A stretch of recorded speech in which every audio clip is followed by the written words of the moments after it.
Okay, and now if Ms. Clichy would also call the roll, please. Yes. Chair Lawing, Present. Vice Chair Suma, Present. Commissioner Chang, Here. Commissioner Heckman, Muted. Present. thank you, Commissioner Regdal, Here. Commissioner Rupervar, Present. Commissioner Templeton. Here. We have a quorum. Okay, excellent. We have 7 people. Do we need to go through the protocol of the authorization of teleconferencing? Yes, Chair, we do need to Okay. pick up that item. That's on packet page 5, and I'm sure you've all read it in advance. Unless there's any questions, we can just go straight to a vote. No questions? Okay, please call that roll call vote. I think we would need a motion to approve the resolution or to adopt the resolution. Sure. Mr. Heckman, I got to get a new title for you. Get used to it. I move adoption of resolution authorizing use of teleconferencing for Planning and Transportation Commission meetings during COVID-19 state of emergency. Second. Second. Then if there's no further conversation, then we will call a roll call vote. Thanks for that help. Commissioner Chang, Yes. Commissioner Heckman, Yes. Chair Lawing, Yes. Commissioner Rupervar, Yes. Commissioner Regdal, Yes. Vice Chair Suma, Yes. Commissioner Templeton. Yes. The motion carries 7-0. Okay, thank you. And then just before we go to oral communications, which is scheduled next, we'd like to adopt the council's protocol on use of screens during meetings, and just kind of make sure we leave our screens on so that our respective colleagues and the public know that we're here and present and accounted for. And if you need to get the cat away from the screen or hug a kid goodnight, that's fine. But generally, like to be as close as we can to council protocol and being in chambers so that we're having sight lines. Okay, on oral communications, there are a number of attendees tonight, and this is for the public to speak on any item that is not on the agenda. So if someone wants to speak on Castellea, this is not the time, because that is our one scheduled agenda item. But other than that item, if anyone would like to speak, please raise your hand on the Zoom or call in according to the instructions. Chair Lawing, we have 2 raised hands. Okay, Our first speaker is Mr. Aaron James. good evening. Good evening. How are you doing tonight? Right. I just wanted to make a comment that your general announcement at the beginning of the meeting, and I don't know who put that out. It's nice to have that, but the Brown Act does not require that individuals that speak to the commissions or the council give their name. I always give my name, Aaron James. I have no problem with that, but the Brown Act doesn't require that. People can, chime in anonymously. Okay, so I wanted to talk about, we're going to have a retreat. City Council is going to have a retreat. I don't know if the Planning Commission has its own. But, normally, when I go to the retreat, I have 3 priorities for the year. This year, I've only got 1 priority, and that is to fire the police chief, Robert Johnson. I think he's done a tremendous amount of damage to community trust on issues of transparency. We often find out about police brutality cases months and months after they occur. We know about the fuse is lit. We didn't hear about that for almost 3-4 years after the interaction between 2 police officers, one former Palo Alto police officer and who left the force, and recently And we weren't told whether it was voluntarily that he left or that he was fired. So we've got a huge problem. You know, they've encrypted radio traffic. So you will be hearing hopefully a lot from me about why that police chief, Robert Johnson, should be fired. I find it extremely ironic that he now wants to run for sheriff. You know, if he wasn't serious, it would be laughable. He's been such a terrible police chief on so many different levels, but I don't want to get into all of that tonight. I did want to also, I sent you an invitation to an event tomorrow night that's going to be looking at the issue of whether or not we should have a new jail in the county, or whether we should look to alternative to jails. So that's, and I suggest that members of the Planning Commission are particularly well suited to chime in on whether you think we need to have another jail in this county or whether we need to look towards alternatives.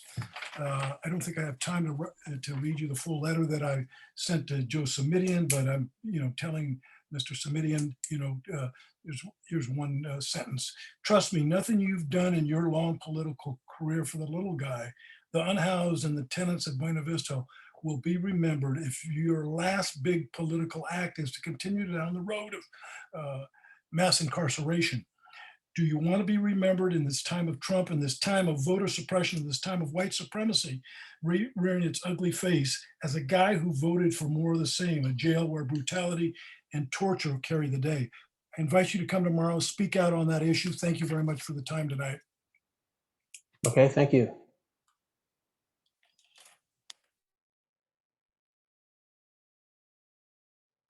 Our next speaker is Rebecca Eisenberg. Good evening.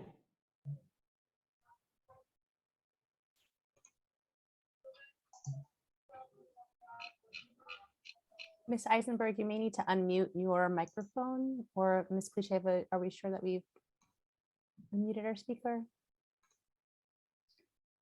Yes, we allowed. Okay, I got it. I got it. Okay, thank you. Yep. I'm so sorry. It's just took No a little while problem. tonight. So I'm very happy to follow my good friend Aaron James, because he made a very passionate argument that I agree with, that our police department, especially its chief Johnson, has made a mockery of the concept of justice. And the police department is so bad that it actually makes Palo Alto unsafe for some people. Now, maybe not the majority of people, but they shouldn't be making Palo Alto unsafe for anyone. You'd have to agree. So what does this have to do with the Planning Commission? Well, as you may not be aware, but the new so-called public safety building is actually will include a jail. That jail is, or at least last I saw in the plans, which I encourage you to look at, the most expensive aspect of the public safety building, and the thing that is supposedly drove the cost up to 200 million all in or more, is the highly secured area that they intend to use as a holding cell, AKA a jail. Do we need a jail in Palo Alto, right by California Ave? Do we need these jails at all? You know, whether or not you agree with me, the second point, and with Aaron, that we need fewer jails and more affordable housing and poverty alleviation programs. You know, I think you would agree that we probably shouldn't have a jail here. Additionally, I guess I'm here to say also that let's make year 2022 the year where the earth gets a say in what decisions you make.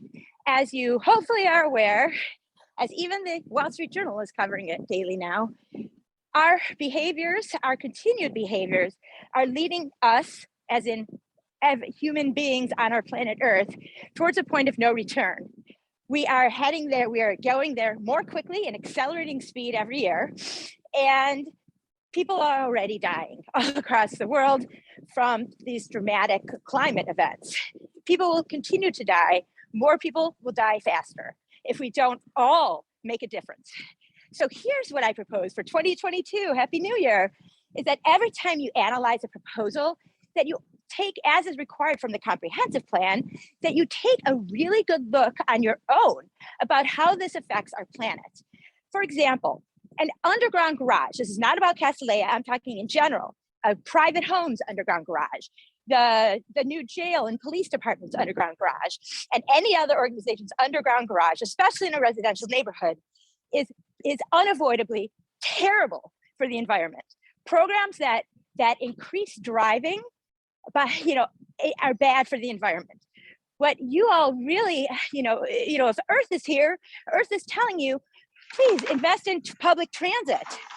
Please invest in bikes. Please make the world a safer place. Please, I have children. I want to have grandchildren on this planet. Thank you. Okay, thank you. I think that's the end of oral communications. So now, Yes, that's correct? Yep. yep, yes. Okay. No raised hands in. Yep, yes. No Right. raised hands anymore, sir. Okay, great. So are there any agenda changes, additions, or deletions? Okay, so then we'll go to the city official report. Thank you, Chair. Good evening, council members, commissioners. It's good to be with you all. Just a few updates today, and Philip Cami is also with us tonight, so he's going to share a few updates from the Office of Transportation. There was no city council meeting this past week. We had the day off to celebrate MLK Day, so I hope you all did something to commemorate or to further the legacy of Dr. King with your day, as John Lewis would say, a day on and not a day off. And even though I know for myself, some of the things I wanted to do ended up being virtual, but still good to connect with folks and to think about the legacy of Dr. King and what it means for our city and for our nation. We have next week coming up at City Council an item around the height transitions that kind of comes out of the work we've been doing on the objective standards. And I should say in particular, the work the ARB has really been doing on helping to craft the city's objective standards. Other than that, we don't have any items that are at the council that came through the PTC. And so certainly of interest, I think, in our topic area, but not anything that the liaison would be responsible for letting council know about.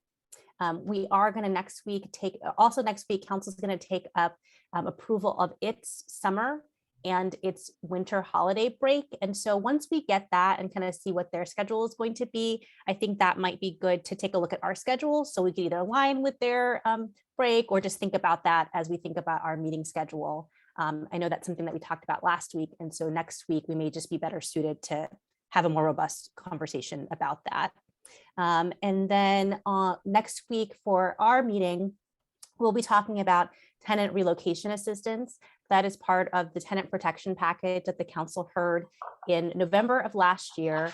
They approved to move forward several topic areas, and one area where they wanted it to come immediately to PTC for an ordinance consideration is tenant relocation assistance. Right now, tenant relocation assistance is offered for no fault evictions when there's 50 units or more, and council asked us to look at going down to 10. Council's pretty eager to move that legislation forward, and so right after we hear it next week, it'll be heard on January 31st by the city council. Typically, the council wouldn't meet on that last Monday, but because they had a canceled meeting this past week, they're meeting on that last Monday. So council liaison will want to look out for the January 31st hearing at the city council to be one to attend. With that, I think that are kind of the summary of my announcements, and I'm just going to hand it over to Director Cami to make a few updates for you. Thank you very much, Assistant Director Tanner. Apologies for the noise in the background. My daughter is playing here in the same room. Just really brief updates. I wanted to let you know that Safe Routes to School program is continuing to adapt, and we'll be looking at doing spring rodeos rather than the fall rodeos. And also really critical to the Office of Transportation, just to note that we currently have 3 or 3.5, depending on how you look at it, vacancies in our department of 14 people. And one of the key positions in our department, we have currently got an offer out to hire somebody. And that position is going to be really critical in carrying forward some of our projects, including the South Palo Alto Bikeways project that PTC has heard a few times and will likely hear again after we get our staff on board. the bicycle and pedestrian transportation plan, our micro mobility scooter and bike share project, and our on-demand transit pilot project. And with that, I'll turn it back over to the PTC. Thank you. A lot of things coming if you can get some staff, right? Yeah, it's always tough. Okay. No other staff reports? No reports, but we're available for questions if the commissioner should have any. Yeah, any questions of other things that have happened that we need to hear about?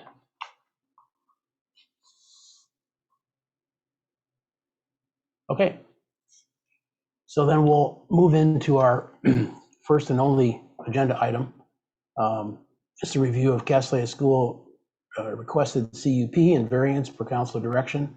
And this is actually our third meeting of a continuing hearing, as a result of which, this is a continued hearing. We won't have any public comment tonight. I just wanted to kind of frame it because of the comments that have come in since last week, and also some of the comments of last week, just to kind of review why we're here. We got a lot of questions that were sort of like, why are we still doing this, and when is something going to actually get approved? So just to review, PTC actually did approve a proposal to council last year on a 4-2 vote.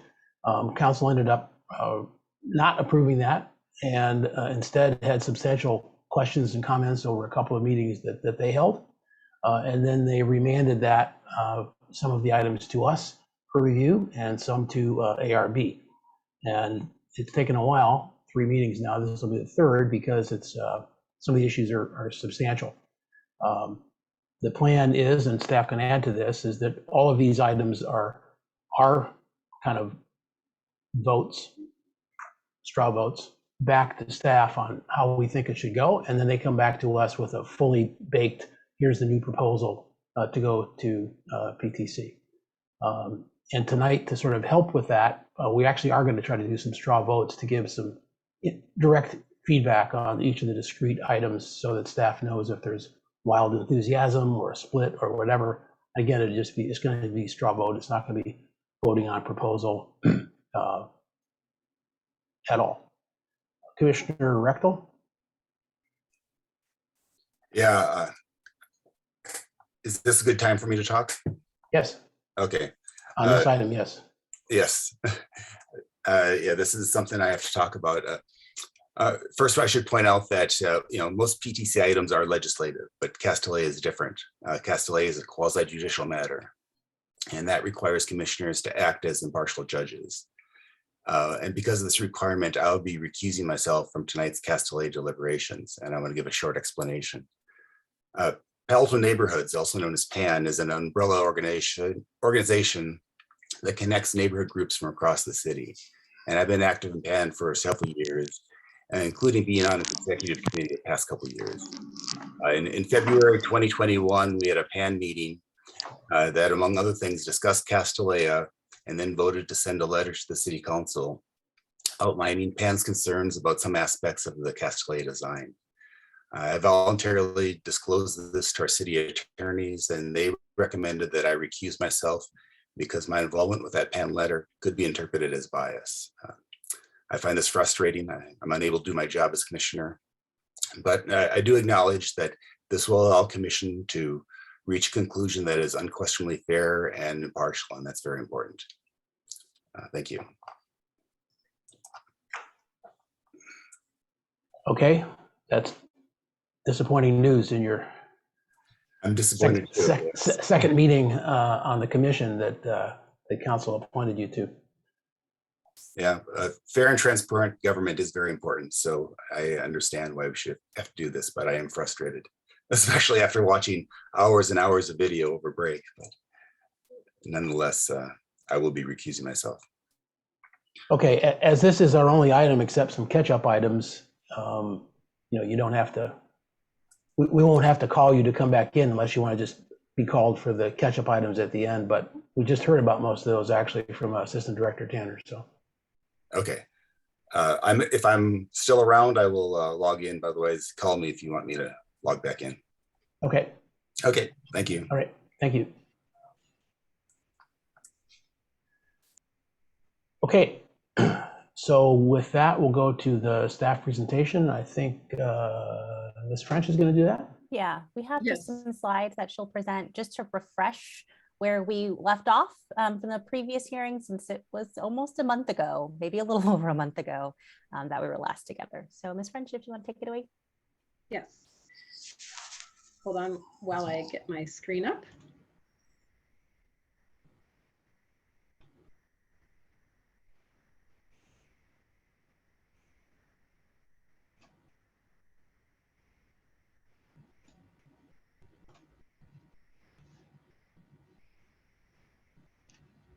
Okay.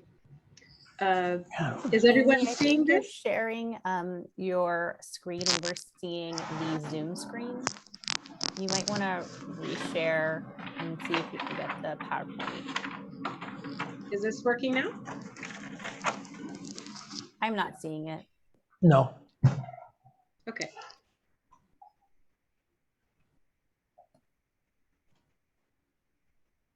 Okay. Well, okay, I'm going to share my screen, entire screen then, because I tried just the window. And let's see if this works. And now I'm sharing views of you all. Is this There you go. visible Here we to go. anybody?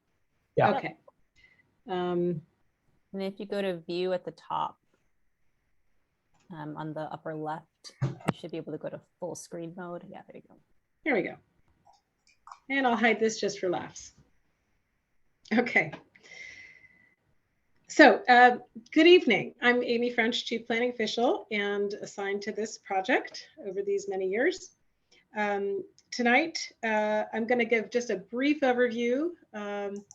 And that is basically that Council last year in March considered the EIR and the ARB and Planning and Transportation Commission's recommendations from 2020. The Council gave 2 sets of motions directing further studies and board and commission consideration. And then in December of 2021, the ARB and Planning and Transportation Commission considered 5 parking options and the studies that staff had commissioned by our consultants. Tonight's hearing is the continuation of the Commission's consideration based upon the December 8th staff report and the staff and applicant presentations. The PowerPoint, I just wanted to note from December 8th and the ARB's PowerPoints, of course, are viewable on the Castellea project homepage. Tonight, the Planning and Transportation Commission members can request staff share specific numbered slides from that slide deck. I'm going to share that location in a moment. Anyone can look that up. Note that this is, I only have 3 overview slides, and then the rest is just the council motions as a refresher. So the later slides I will be able to get to when you would like to get to them. So note that our web page's public comments page has all of the December public comments, including the link to the PNQL perspectives binders that some Planning Commission members received back in December in hard copy. The Planning and Transportation Commission webpage also provides links to these January comments from the public and from the applicant, and these have been sent to the commissioners. So just briefly again, tonight we have focused topic discussions. This just is a quick show of the web page where you can find all of the PowerPoint presentations that have been given on this project and the 2 technical reports that were prepared in response to the council requests back in March. So here are the 8 topics, one being other, and the first one being the garage gross floor area definition text amendment. We were dealing with that at the December 15th meeting. The commissioners discussed that. We didn't get a straw poll on that item, but just some general comments. So tonight, if time allows, the commission can resume this topic number 1 after completing topics 2 through 7. So tonight we're going to start with topic 2. This discussion topic order was revised today per request by the chair and vice chair. So this, you might see slightly different order than we were discussing on 15th in December. So this concludes staff's overview slides. So without further ado, our first topic is enrollment increases. This is the motion that council gave.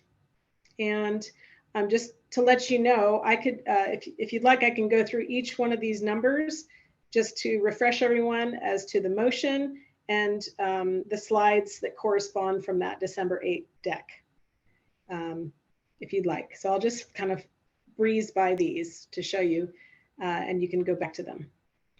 We have the snapshot chart that was shared on December 8th that kind of captured why the council seemed, or the fact that they didn't seem satisfied, and what staff viewed as the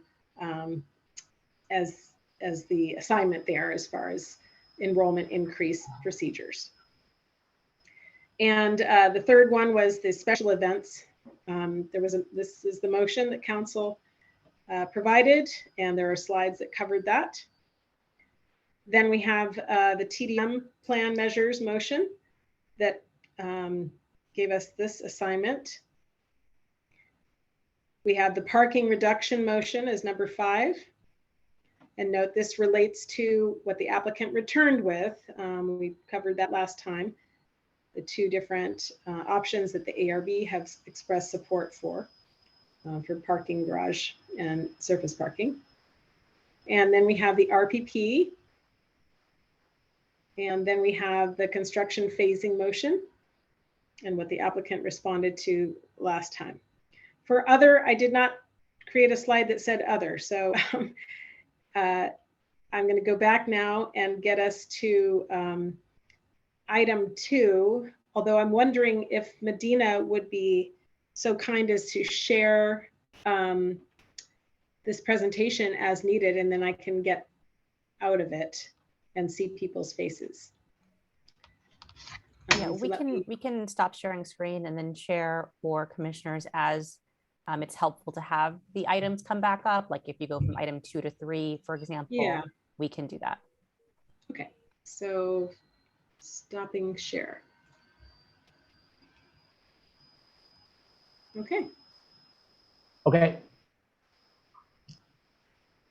So the first item is the,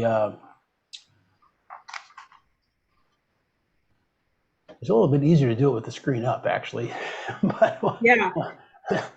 I don't know if you can make that small so we can all still be seen, but you know, because there's various aspects of that council motion that, you know, would be wise to have in our minds. Yeah. So can I ask Medina, is that possible if you're hearing me, you have the presentation that you sent to the commission today? Yes. Yeah. Let me quickly share my screen. Okay. Okay, Thank great. you. Would be this slide? Next one, I think. Next one. Yeah. Mhm. Right? Unless you want to go first? Yeah, that's This what is we the item that we would start with, since you fairly well finished with one last time, everything but a straw poll. Right. Okay. So on this item, it's, you know, you can read it, and the question is, you know, what to do about that given the council motion. So we'll just jump right in if somebody would like to start commenting on that. And again, at the end, we're going to try to get to not a motion, but a straw poll motion to give staff direction.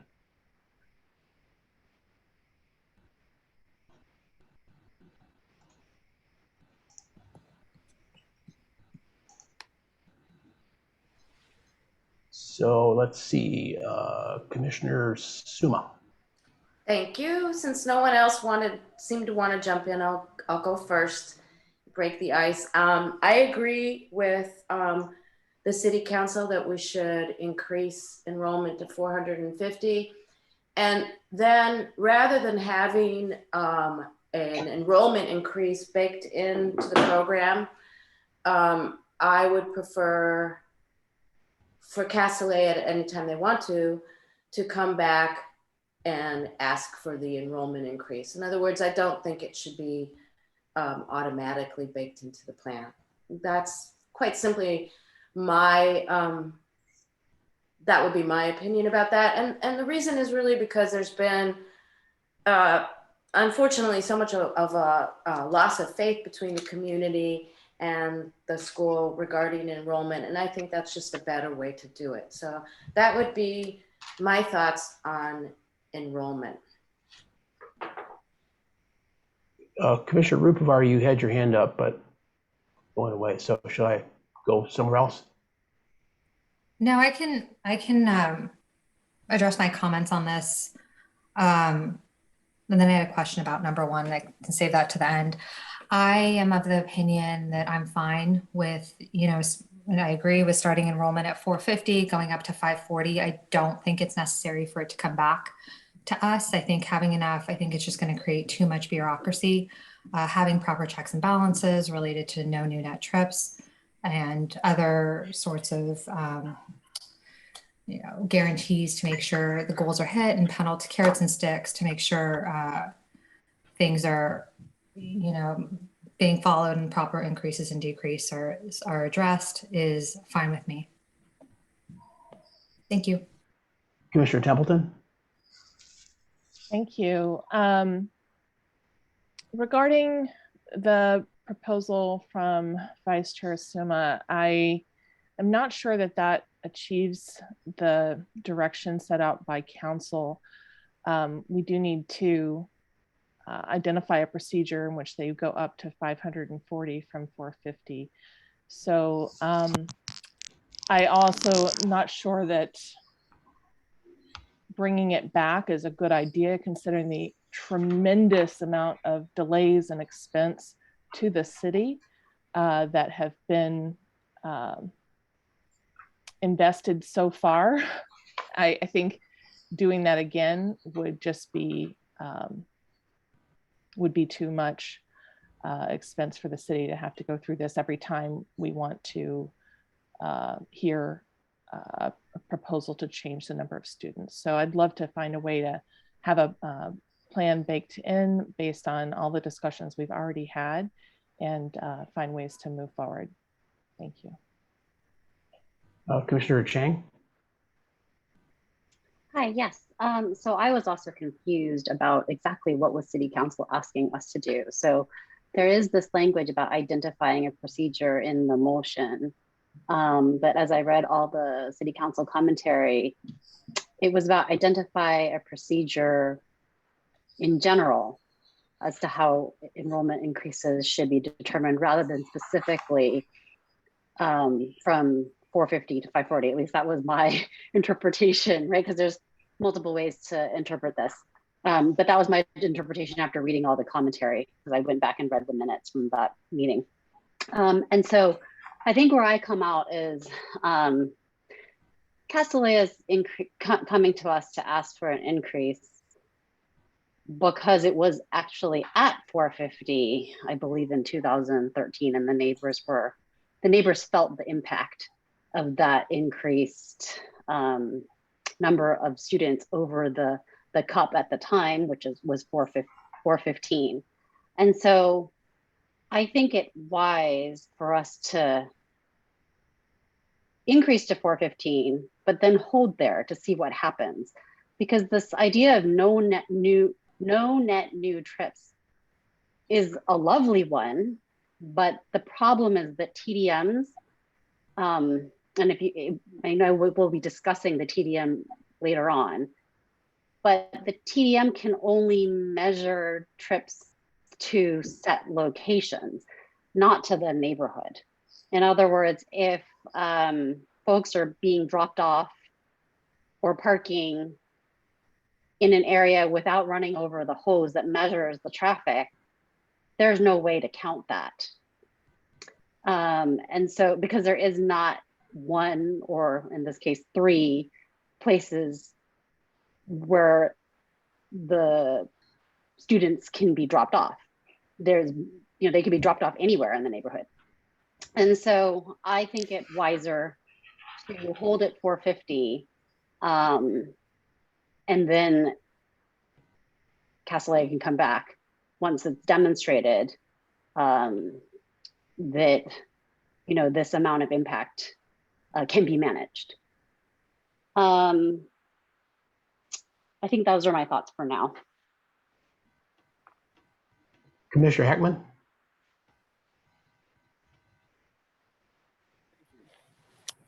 So we talked about this concept at length over a year ago when we made our initial recommendations. And my memory, but I couldn't quickly get my hands on it. A couple of things. One, I thought that our recommendation may have started at a higher number than 450 for the initial increase. It may have been 490, and it was triggered by completion of construction of the underground garage. So I don't have, so in the revision to the rollout that we got back from council, I think that construction trigger is gone, and now it's focused solely on the TDM. My thought is that, as it was before, that well, starting at 450, I think is fine if that's the place that the council is comfortable with the first bump. As Commissioner Chang mentioned, back in 2013, we already saw close to a version of that, although I think we all have to acknowledge that back in 2013 was before the TDM measures were put in place, which according to the literature we've all read, has resulted in a reduction of somewhere between 25 and 31% of the traffic. So I think that the 450 students that we would see initially under this proposal is going to have substantially less traffic than somebody could have observed in the neighborhood in 2013. And then in terms of ramping up, I agree with Commissioner Templeton, and I voiced this strongly over a year ago. But the facts have changed because now we are in year 6 of this CUP amendment process, which is undesirable, is the softest word as I could say, to have any project take 6 years to get through our process. And if you read the literature, the comments we get, we have this process has bitterly divided next door neighbors. And to think that we will complete this process and then a year and a half from now, from a year and a half from when they increase to 450, when they demonstrate through their traffic studies that there have been no net increases, to think that we would start that process again, because that's the only way you bump up from 450 under this theory, is you have to apply for a new CUP amendment. And to think that that could take, that would be quick or painless is just not realistic. And so I think that this neighborhood and Palo Alto wants some finality to this process. And they want a clear roadmap as to what can happen and not have to guess when Castellet is going to come back and ask to go from 450 to 475. And I think we have an opportunity now to create that roadmap. And what is before us is built to do that, with the no new net trips requirement, with the testing, which would measure the same kinds of things that we have historically tested, both here and in other places, and with school policies that discourage dropping off a block away, and lots of neighbors who would be happy to report to the city through the TDM that we're setting up that that's what's happening.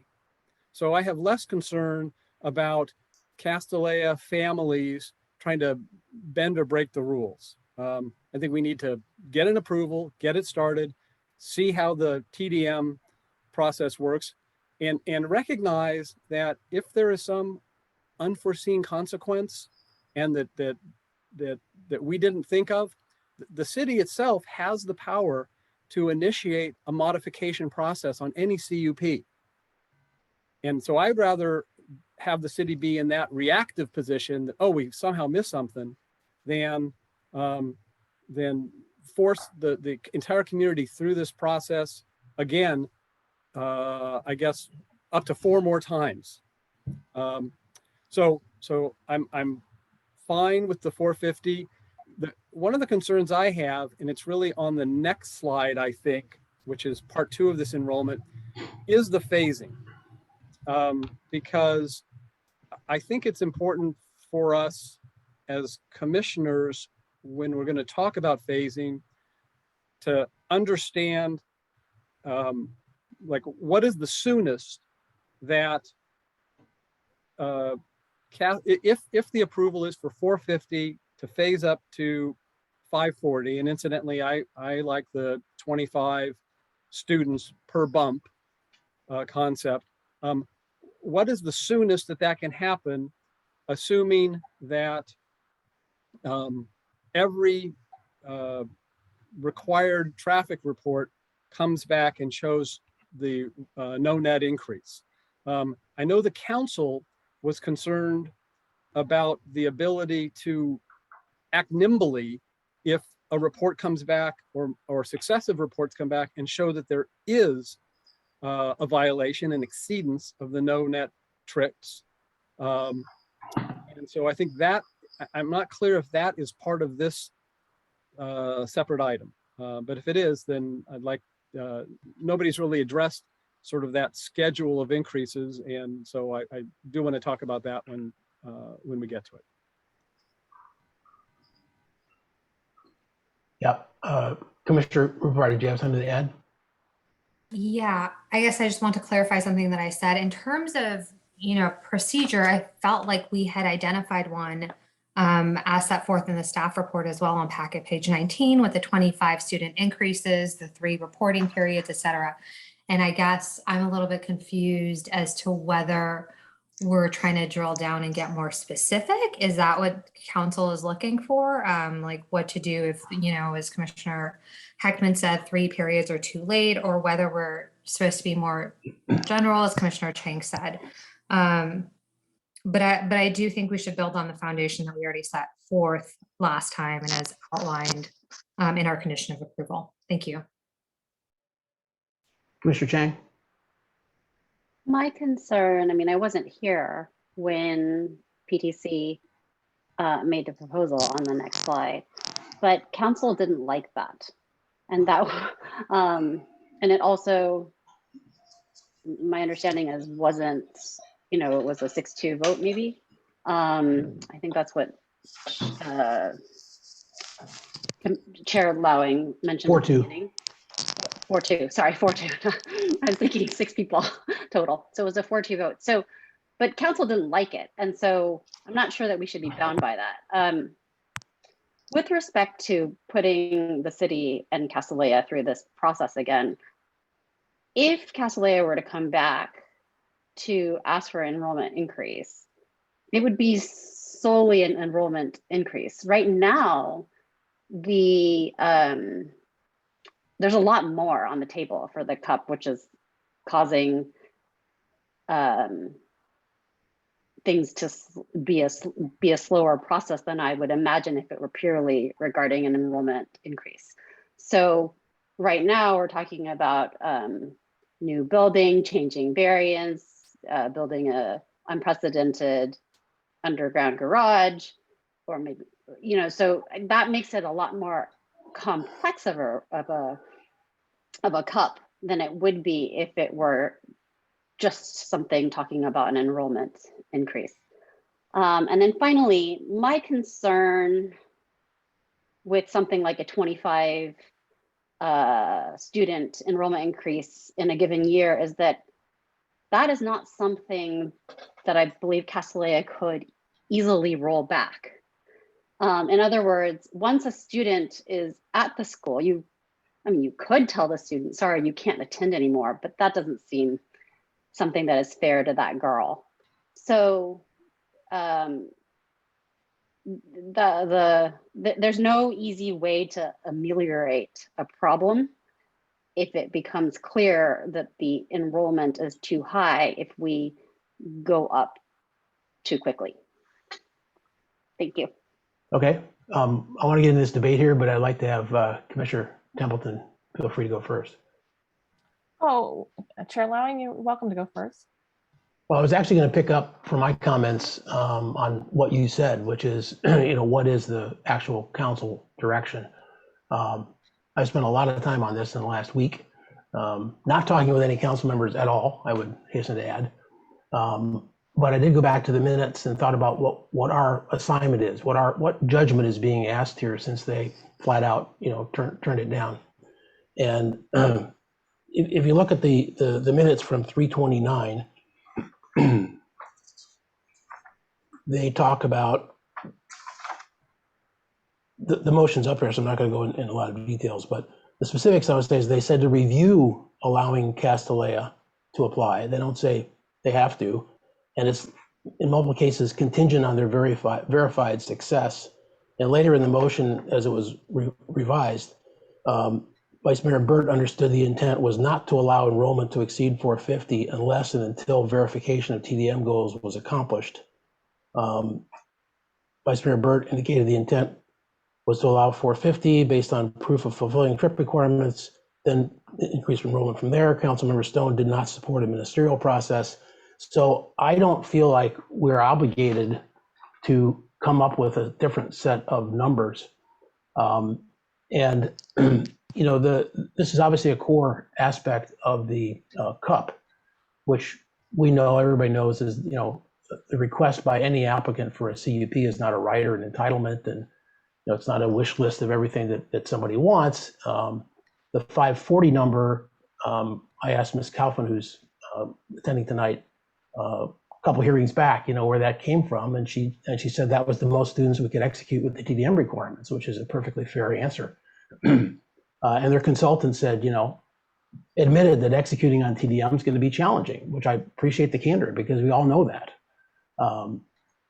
And the goal of no net new trips is not easy to hit. That plan hasn't ever been hit because it's never been tried, even at 450. So by definition, that means that there's risk here. The other thing that I don't know that we even considered very much last time that we talked about this is just sort of the broader obligations that we in council have to look at the whole area. This isn't just about inside the fences on the campus of Cassidy. It has to do with the whole Embarcadero Freeway and the Bryant Street, bike paths and so on. So that all has to be taken into account. So uncertainty of traffic and congestion is there as well. And I give just an example for time. Not too long ago, was that a year ago, there was some momentum towards actually closing Alma and Churchill. No question that would have started a lot of traffic flow over to an already busy Embarcadero with a lot of congestion and a lot of traffic on there and on the bike boulevard. So that's just one example of the sort of broader concerns that we have to have for looking at that, even if Cassidy's was perfect up to 450, which nobody knows because it hasn't been done before. So I don't think that we have any safety net here. And the only safety net that I could come up with, and honestly, I spent about 20 hours on this project this week. And the only thing I could come up with is, to get even to 450 and see if it works, is that, the contingency for possible future enrollment, I think, is when you get to 450, you take a couple of years and say, let's make sure we can stay there before you start adding chunks. And the concern I have, or the fact that I see for the city, is that I understand that 540 is a business goal of the school, but there's just no really justification or urgency to do that on the part of the city right now. And 450 is already pretty sizable. So I think we should just wait and get some proof points out of the 450 and then revisit it. And as I think it was Commissioner Chang said, you know, a request for a cup at a different number with a lot of proof points is not going to be a big deal.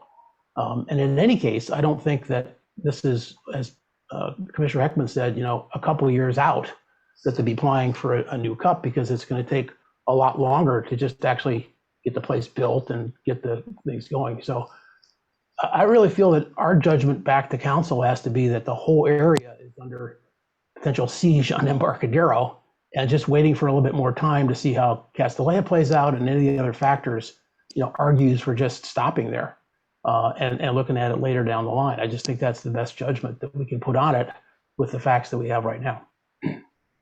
So I'll go back to you, Commissioner Templeton. Thank you, Chair. I have a couple of questions for staff. What was the maximum enrollment they've had in the past? Are you asking the allowed, or what was the count? Actual. Okay. Sorry, Ms. French. It was close to 450, and I can, you know, look that up easily enough. Okay, that's fine. You know, they've been ratcheting down, you know, 4 to 6 students a year. Hold on. So they were at 450, and thinking back on a comment earlier by one of our commissioners, was that noticed by the community, or did the school self-disclose that they were over their cup? The school self-disclosed that they were beyond. There was a change in administration. So it's not true necessarily that the community noticed this and complained, and that's what uncovered the compliance issue, but it wasn't traffic related. In other words, it was a internal audit and a self-disclosure.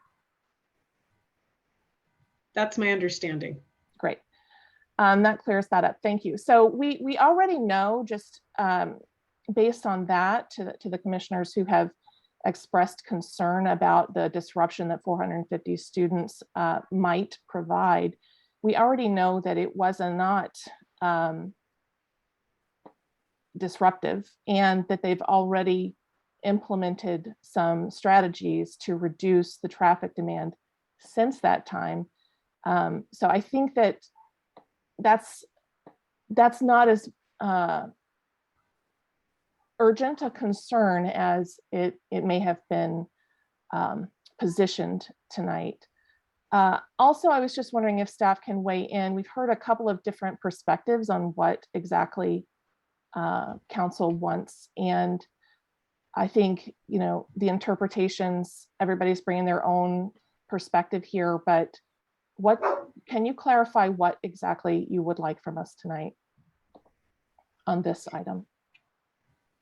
Yes, I can. You know, what we would like is to have a straw poll if possible. And I think you're able to do that. Perhaps we can have that next slide as well, which manifests what we think the council directed, which was, rather than waiting until the garage is built, start at 450, and that would be, you know, with the CUP that's if it's approved, and then we would have 2 reports, monitoring reports, as shown on the screen there, in the first year, and then the next year we would have 1 report, and roll those 3, and if it's all good and no net trips, as very exhaustively described, then they would be able to add 25 students at that time. So that is the understanding that we have, that basically the effort that has been done, we would love to know if the commission would like to make some adjustments to what's been done since the council, which was the TDM shifts who gets to choose these additional TDM measures. And that's a huge thing. That doesn't happen in Palo Alto. We don't have those kinds of TDM programs. so much, and our transportation department can weigh in on that. And we have an exhaustive, comprehensive TDM document, and it's still in draft form. We're still working on it and tweaking it, but we have a chance to hear about the connection between the enrollment and the TDM, because that's what we're using here to determine whether, you know, there is an increase in students. Okay. For clarity, Ms. French, can I just ask if this is the same as the numbers that we said in the first motion, or how it's different? The Planning Commission's motions back in 2020? Yes. It was 20, yes, this is the condition of approval that was sent to the council, had 3 reports, just as it's showing here. The difference is that instead of having milestones, as Heckman said, tied to the building improvements, et cetera, it's a start of 450, regardless of, you know, irrespective of the building.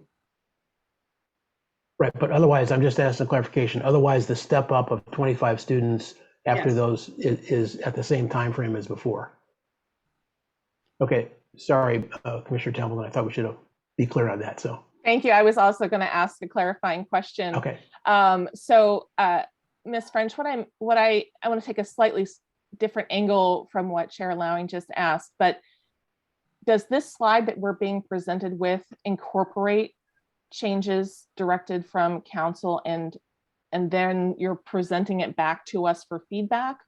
Is that what I'm just trying to interpret what we're looking at? Yes, Okay. that's what you're looking at. Instead of the starting enrollment at where they are now at 426 and waiting until the garage is built, the starting enrollment after approval of a CUP would be 450. So they could go add the 25 students basically right away, with the caveat that they need to then be producing these monitoring reports, 3 a year, 3 within an annual period that spans 2 school years. Great. And can you comment at all about the difference in staff time and city investment on reviewing this report versus having another CUP review?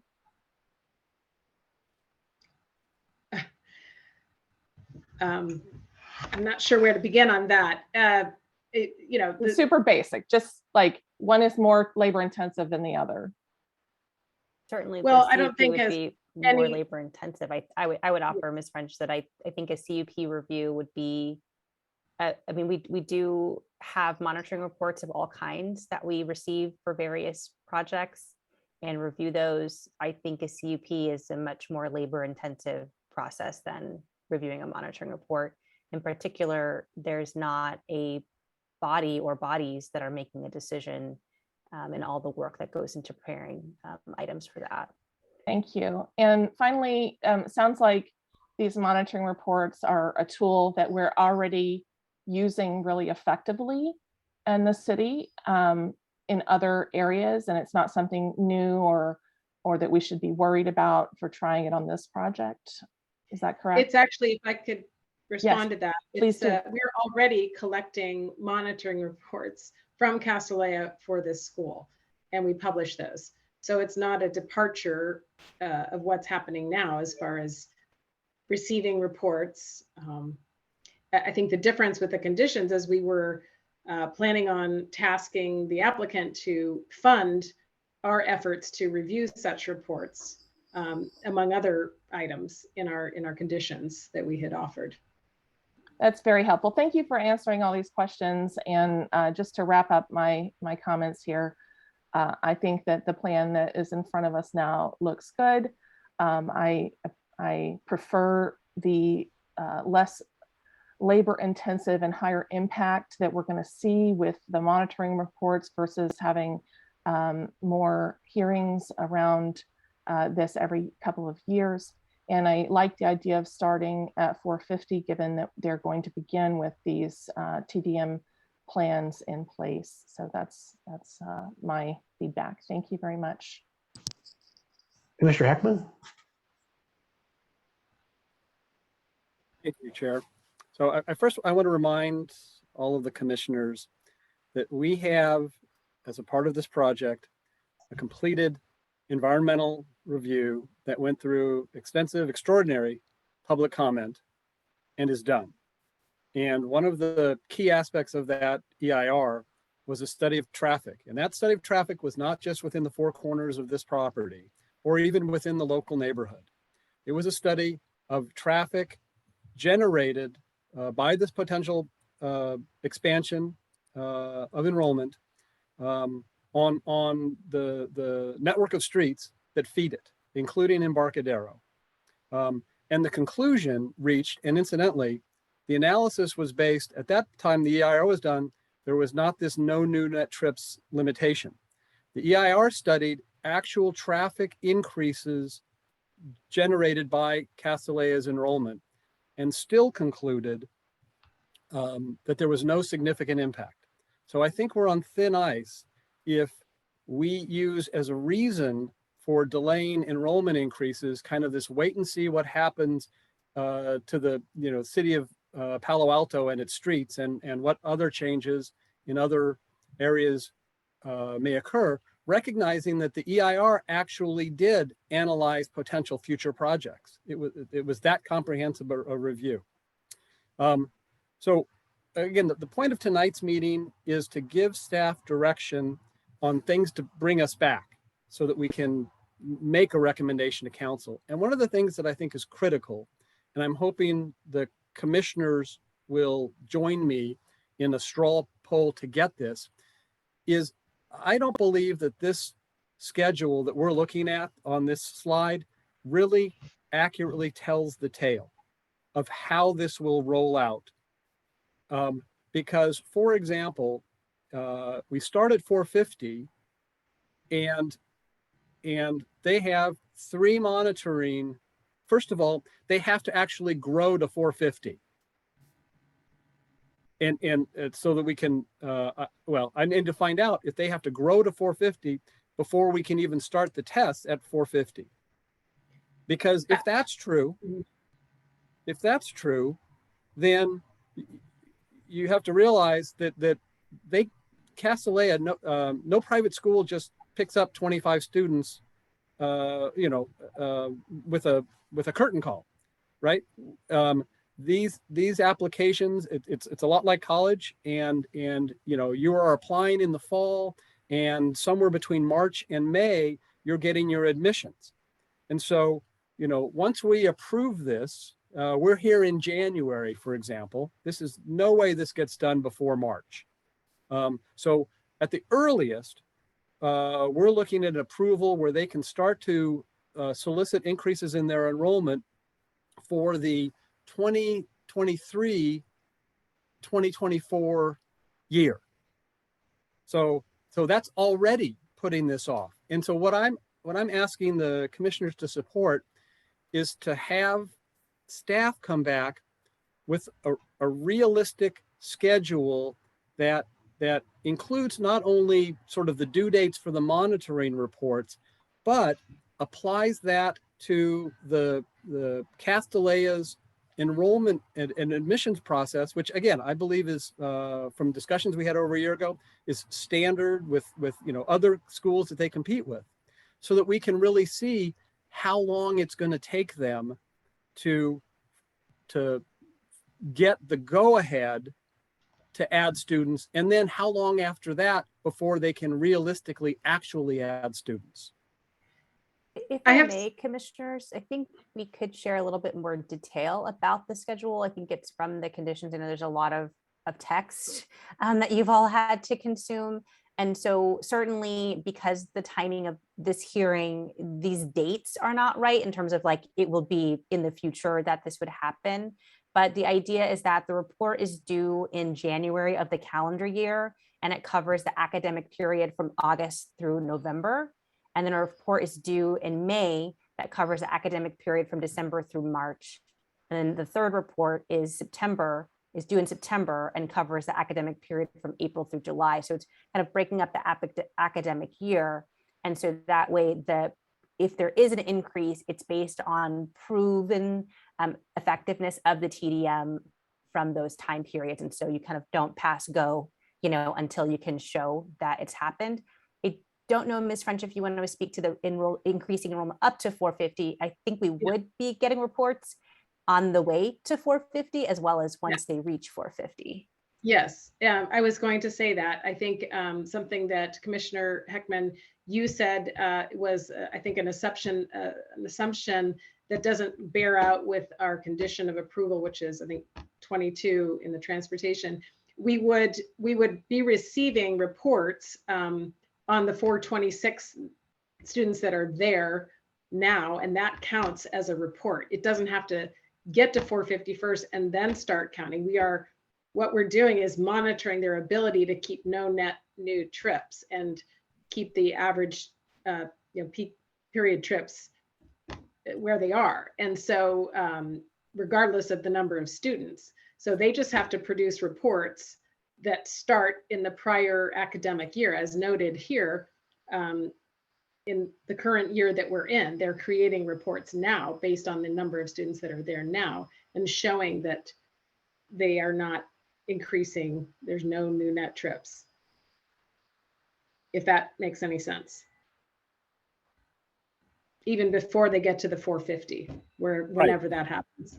Yeah, and that's a helpful clarification. Thank you, Ms. French. And I suppose when you think about the council direction here, essentially by the council suggesting that we start with an enrollment of 450, that essentially the council's perhaps taking it on faith that going from 426 to 450, they can meet the no new net trips. So then I guess what I'm interested in is seeing a calendar that starts.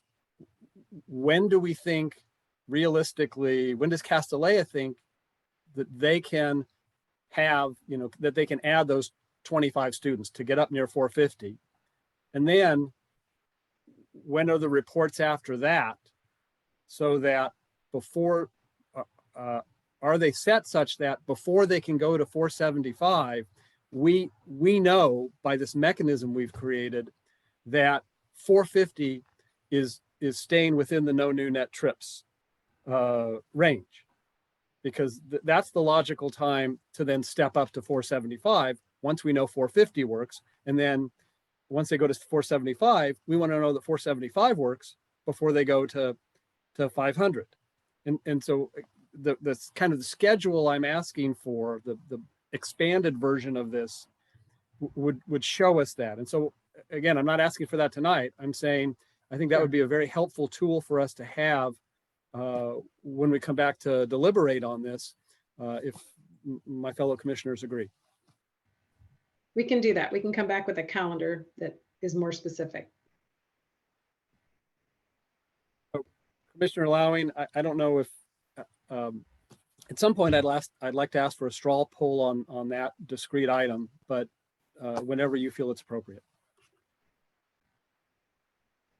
Oh, you're on mute. Chair, you're on mute.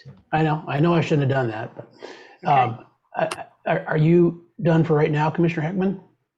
Okay, great. Commissioner Suma? Thank you. Just a few things, and I kind of different things. I think the TDM is all good. They have a TDM now, and we know that they have a extensive TDM plan and that they've been successful already. But the impacts of enrollment are not limited to traffic. The impacts on enrollment also have a lot to do with events. It's all kind of tied in together.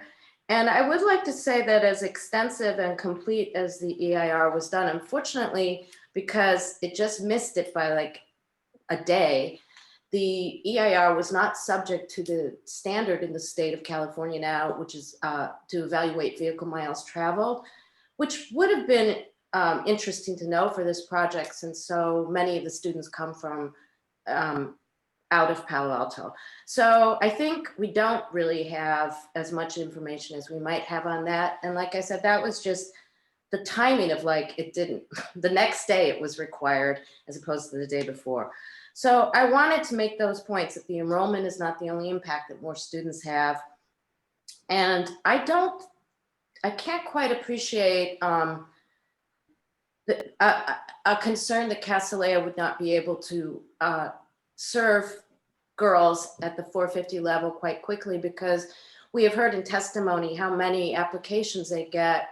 The school is very popular and well respected, and they get way more applications than they can take. So I don't think that would be a problem that I can understand. And I also think, and I don't know if anyone from the school is here listening, or if someone else can correct me if I'm incorrect, but I believe they will be taking the extra students in the upper grades, which would mean more drivers amongst the student body. And circling back to Commissioner Chang's comments, you know, as successful as the TDM is, and I know the intent is for it to be entirely successful, there is simply no way to measure any kind of parking that takes place in the neighborhood that doesn't trigger Castellea's host counts. And even if you could, you know, even if you had other host counts in the neighborhood, there would be no way to distinguish which of those vehicles came from Castellea associated or just elsewhere in the neighborhood. So I, once again, am more than comfortable with Castellea after what is going to be a very long construction project and a lot of disruption in their school because of that construction. I'm very happy with them ramping up to 450, and then sometime in the future coming back to the city for a very simple CUP amendment, which would not be complicated by all the other issues around this application. And then finally, I'm a little uncomfortable with the idea that a lot of the concern from neighbors that were impacted, that was not what kind of drove a lot of the concern about the over-enrollment initially here. I don't think that's fair to say, and I think the neighbors have been involved for a very long time and very concerned for a long time. And while it is true that the school, with some leadership changes, reported the number of students, I think if you really went back, and we don't need to argue about this, but if you really went back, you would see that the concerns about the school was driven by impacted neighbors. So I think it's more than fair. I think it's more than right. And I think it's the more prudent way to do this rather than having some sort of ministerial increase. Thank you. I wanted to ask one other question about the 3 reports. As I recall, that's on 3 days out of the year. Is that right, Ms. French? Well, I would have to call upon the Office of Transportation staff who are also listening in on this to, I don't have it in front of me. It's complex to say the Sophia least. or Philip, can you give some insight into how those TDM measures would be taken? I think you're asking Commissioner Lowing or Chair Lowing if it would be 3 measurements that would be in those reports, or if the measurements are taken over a longer duration. As I recall, it was 3 different times of year, but that's what I want to Certainly verify. 3 times of year. There would be 3 reports at 3 different times of year, covering a portion of months. As far as how the data would be collected, is that what you're asking? Like how many days in a given year are these 3 reports measuring? Okay, great. Philip or Sylvia, did you want to provide some insight into that possibly? Sure, I can. So there are 2 metrics that we're interested in, and we're interested in measuring them in 2 different ways. So one way would be the driveway counts, and those would get measured every day because they would have automatic counters, and we would be measuring total trips, and we'd be measuring peak hour trips. So that's happening every day. And then also within that trimester monitoring, at some random week that the city would decide, we would put down our own counters and on public street, or on either at the driveway. I forget exactly what we said, but it's at the driveways on the public streets. And we would count for those metrics as well. So we would be measuring 2 metrics in 2 different ways. And those are what would be reported in each report. Okay. I should also state that we do have our environmental impact report consultant here observing, and if there are specific impact type questions, we do have some assistance there.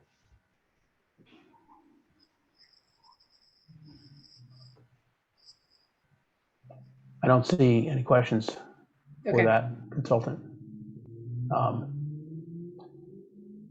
So we can go back and do then, if you like, a straw poll on the first one and the second one. Oh, Commissioner Heckman. Thank you. I did have one quick question for the environmental consultant, just because I couldn't remember it. Commissioner Suma had referenced a change in state law about measuring traffic impacts that occurred during the long process we've been in. And my memory is that Commissioner Suma is correct that the EIR was completed before that law became a requirement. But my memory is that the EIR traffic consultants were aware that the law was adopted before, it just took effect later, and that they may have actually included in their analysis, looked at it both ways, the old way and the new way, but I'm not sure. And I couldn't quickly find in the EIR the discussion. So I'd like to know if we have somebody present who remembers that to let us know. Hi, good evening. This is Catherine Waugh. I'm the senior project manager with DUDEC. And we prepared the EIR. We also worked with W-Trans to prepare the traffic impact analysis specifically. But I can give you a general answer on the, the state law regarding vehicle miles traveled. Commissioner Suma is correct that the draft EIR was published well before that law took effect. It was the final EIR that came out just kind of as that threshold or that provision was kicking in. But the way that it's typically interpreted is that the draft EIR, the laws that are in effect at the time the draft EIR is released are the ones that it should be evaluated against.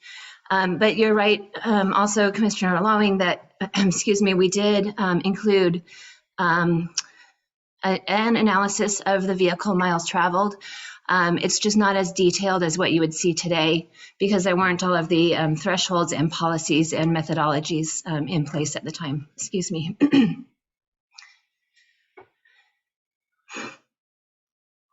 And then specifically, you can find that VMT discussion starting on, page 7-37 of the draft EIR as revised at the time that the final was published.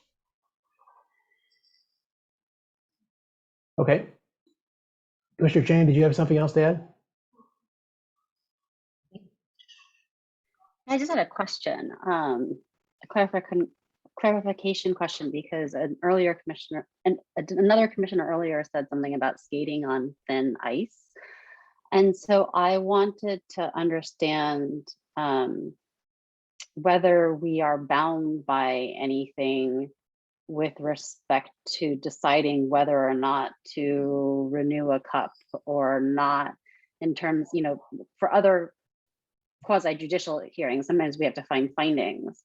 But I wanted to ask staff with respect to cups, if there's something similar that we need to do. I know that we can't, if a project causes undue environmental impact, and then that's a problem. And we can't approve that. But is the reverse also true, that if it doesn't cause undue environmental impact, that we necessarily, as a city, must approve a cup at any time? Right. Councilor Yang? Yeah, the rule for all quasi-judicial actions by the city is that the city's decision must be supported by substantial evidence. And there are findings that we have to make for a CUP. And the basic concept behind substantial evidence is that we have to be able to show what the links are between the evidence that's in the record, the findings that we apply for the application, and the ultimate decision of approval or denial. So in the case of concerns over traffic, for example, if that was going to be the reasoning for denial of a CUP, we'd need to make sure we could point to some evidence in the record that would support that concern, right? And it doesn't have to be, uncontroverted. There can be contrary evidence that, there are no issues with traffic, but we would have to find some evidence that there are traffic issues, or there, that is a significant concern to have.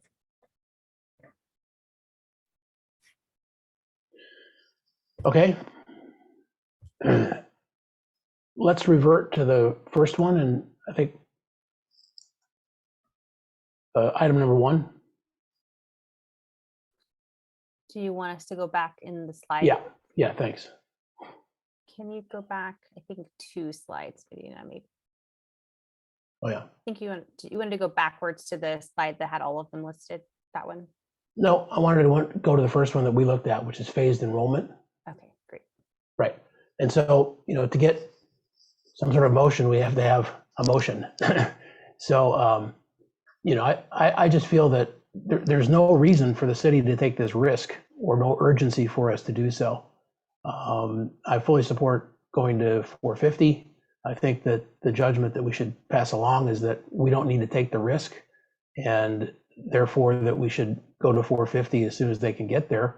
Once they're there, hold for 2 years and evaluate, and then they can ask for a new cup. So that'd be the motion. We could just, if you vote against that, that's fine. If you vote for it, you're fine, and then staff will have an idea. And if you want to have an alternative motion, you can do that as well. Commissioner Heckman? You're on mute. I get used to that. A clarification, really. So again, the function of tonight's meeting is not to make recommendations to the council, but it's to give direction to staff to come back to us with some information we might need to make a recommendation. But what I'm hearing in your motion, and I'm understanding it's a kind of a straw poll kind of motion, is an ultimate recommendation that you're suggesting be made to council, rather than something you want staff to bring back, unless you're saying, unless your motion is really, you want a condition of approval that just says, go to 450.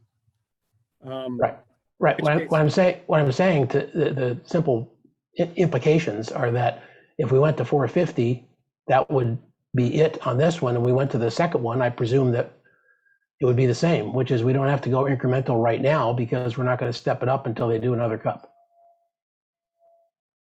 So I agree. As we said last week and this week too, we're not trying to get to a motion. We're trying to get to, staff wants to know what to work on and what not to work on.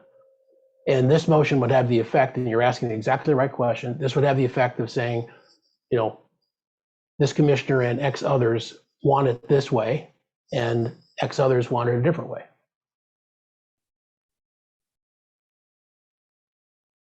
Your hand's still up, Commissioner Heckman. Okay, Commissioner Templeton.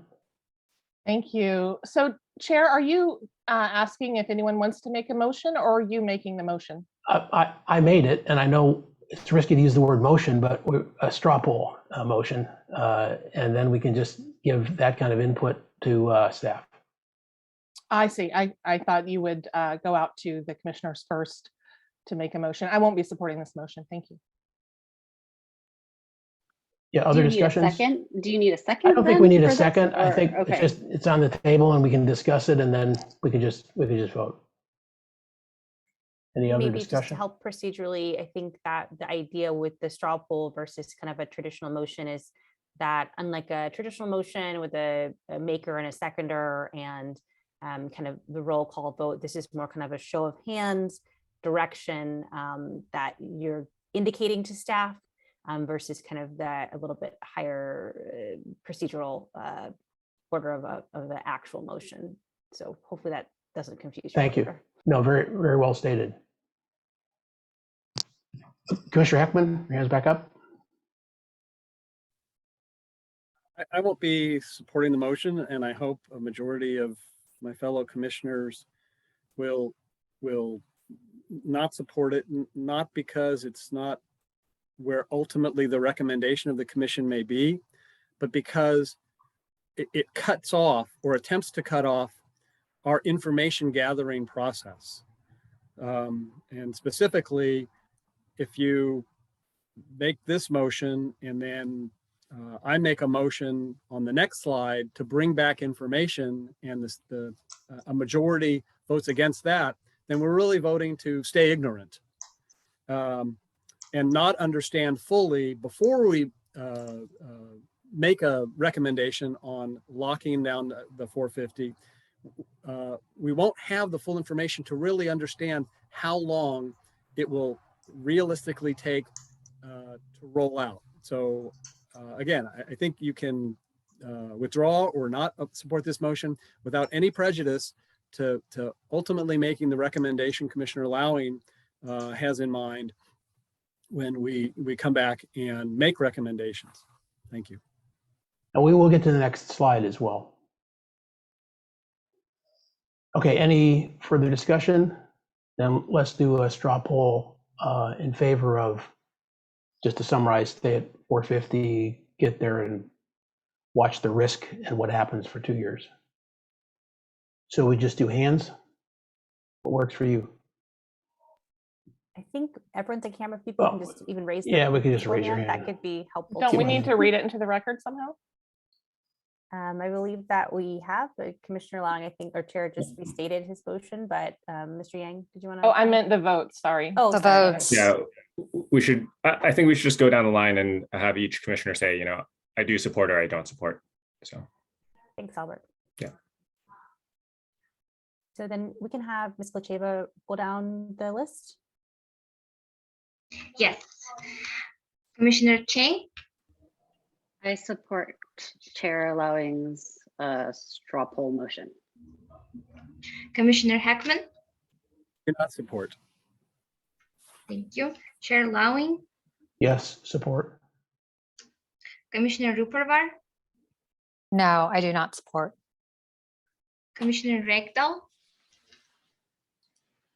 He's Recused. recused. Sorry, Commissioner Rekdal is recused. Vice Chair Suma I support. and Commissioner Templeton. Oppose. Can you repeat that? Sorry, I just didn't catch the first part, Commissioner. Oppose. Okay. Thank you. Let's go to the next slide then.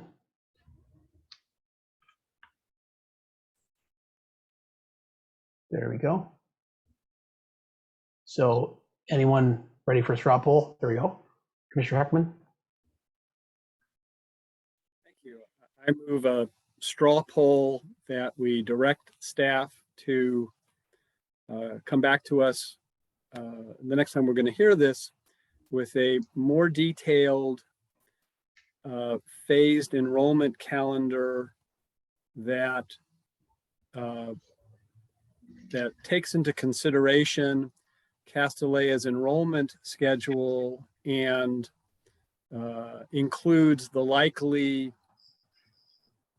semester or school year where they would first achieve an enrollment of 450 based upon an assumption that a CUP is approved in calendar year 2022 so that they could start to seek additional students for the year 2023, 2024. Could you just clarify what the objective is there of that data? So that the objective is so that we understand how the phased enrollment would actually roll out over a period of years if at every enrollment increase, Castellea is able to satisfy the monitoring report requirement that is a condition of approval, that they don't have exceedances which would stall their ability to continue to grow until they reach 540. Okay, Commissioner Templeton? Thanks. That was pretty complicated, and I'm going to attempt to restate it more simply, Commissioner Heckman, and maybe you can tell me if I understood it correctly. But it appears that your understanding of this chart is that it's unrealistic and possibly too fast, and you want to see a more realistic representation so that we understand what we're proposing to or what we might forward to council. Is that correct? Through the chair, yes, yes. More detailed with you know, some months and years rather than kind of a generic year. And also the thing that's not present in what we're looking at is any contemplation of a school's admission cycle. So I'd like that concept folded in Okay. to give us a more complete picture. I could support that. Thanks. Commissioner Suma? I'm kind of puzzled about why this is necessary for staff to do. If the school has is allowed 450, they can achieve that on their schedule, I think. But furthermore, I'm really confused about the construction impacts of this schedule also, which I don't think it's realistic. If, you know, if the school's whole project is approved, I would think that the first 2 or 3 years might be very impacted by their construction also.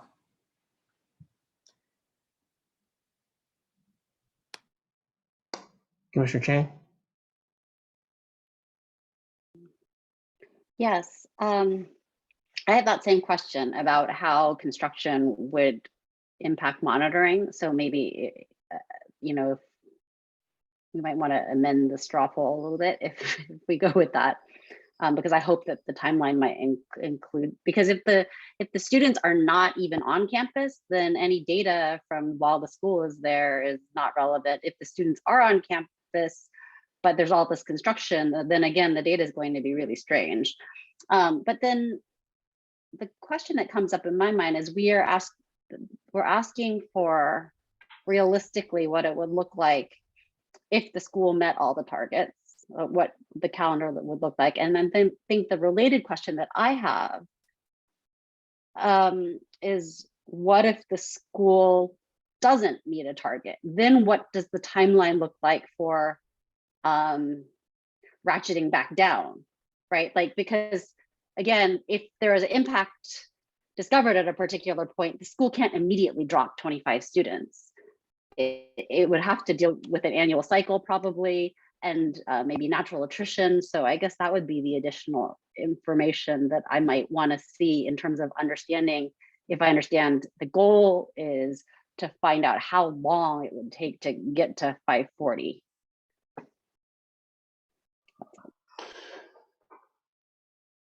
So my comment on that is that in terms of asking staff to do more work, I'm not sure about the materiality of the answer. If we're going to go from 450 to 540, it sort of doesn't matter too much how soon it takes them to start and finish. If it's already going to go up anywhere above 450, it doesn't really seem to matter very much. So I'm not sure why the actual calendar at this point really makes a big difference. So I wouldn't see that as something that would be super productive, but maybe I'm missing something. If I could, Chair, just offer, you know, one of the things we could do is we do have a decent amount of detail, I think, in the condition, but we can certainly revise it. We can talk with the Castellea about what their actual enrollment schedule typically is, and not only when their report is due to us, but when our review to say yay or nay, you have or haven't met the TDM measures is due, to ensure that that aligns, and so that, you know, students aren't being admitted and then we realize, oh, you can't admit more students. That's certainly what I think no one would want. And then also the consequences, at least as proposed, if the, not only do you not meet enrollment, but other consequences if the no net new trips and average daily trips numbers aren't met. So that's certainly something we can come back with and take a closer look at that schedule.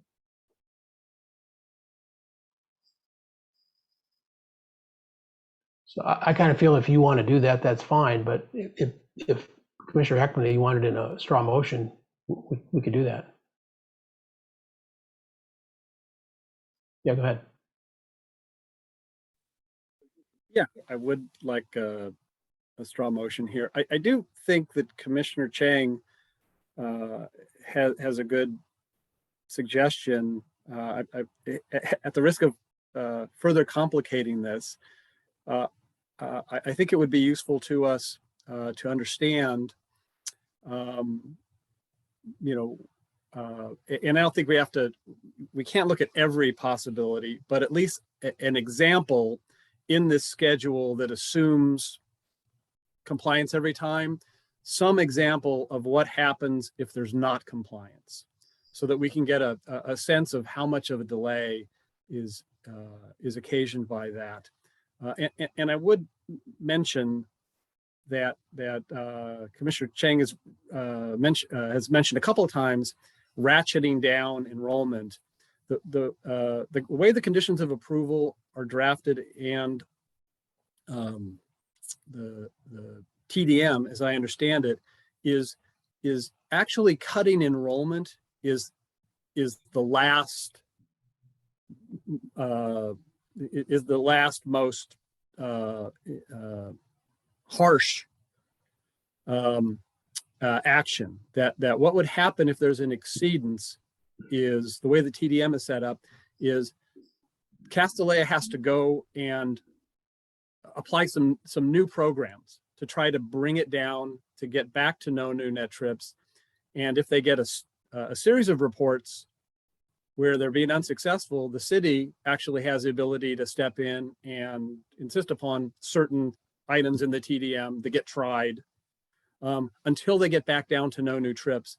And it's only in like the worst case scenario where nothing's working that there is a process to start actually trimming enrollment. So, and that's all built in to the project that we have before. But I do like your idea of having at least one example of what happens if they, you know, how is the schedule elongated, if at all, if they come back with reports that show an exceedance. So I'm amending my straw poll motion to include that concept. Now it's even longer. Commissioner Templeton? Did you also want to include, Commissioner Heckman, the concept of how construction would alter the monitoring schedule? I think that was a really important comment from Commissioner Chang and Vice Chair Suma. Commissioner Heckman. Thank you, Commissioner Templeton. I meant to ask staff, my memory is that the way that this was set up through the TDM is that there was going to be a distinguishing, in other words, the construction traffic was somehow not going to be counted.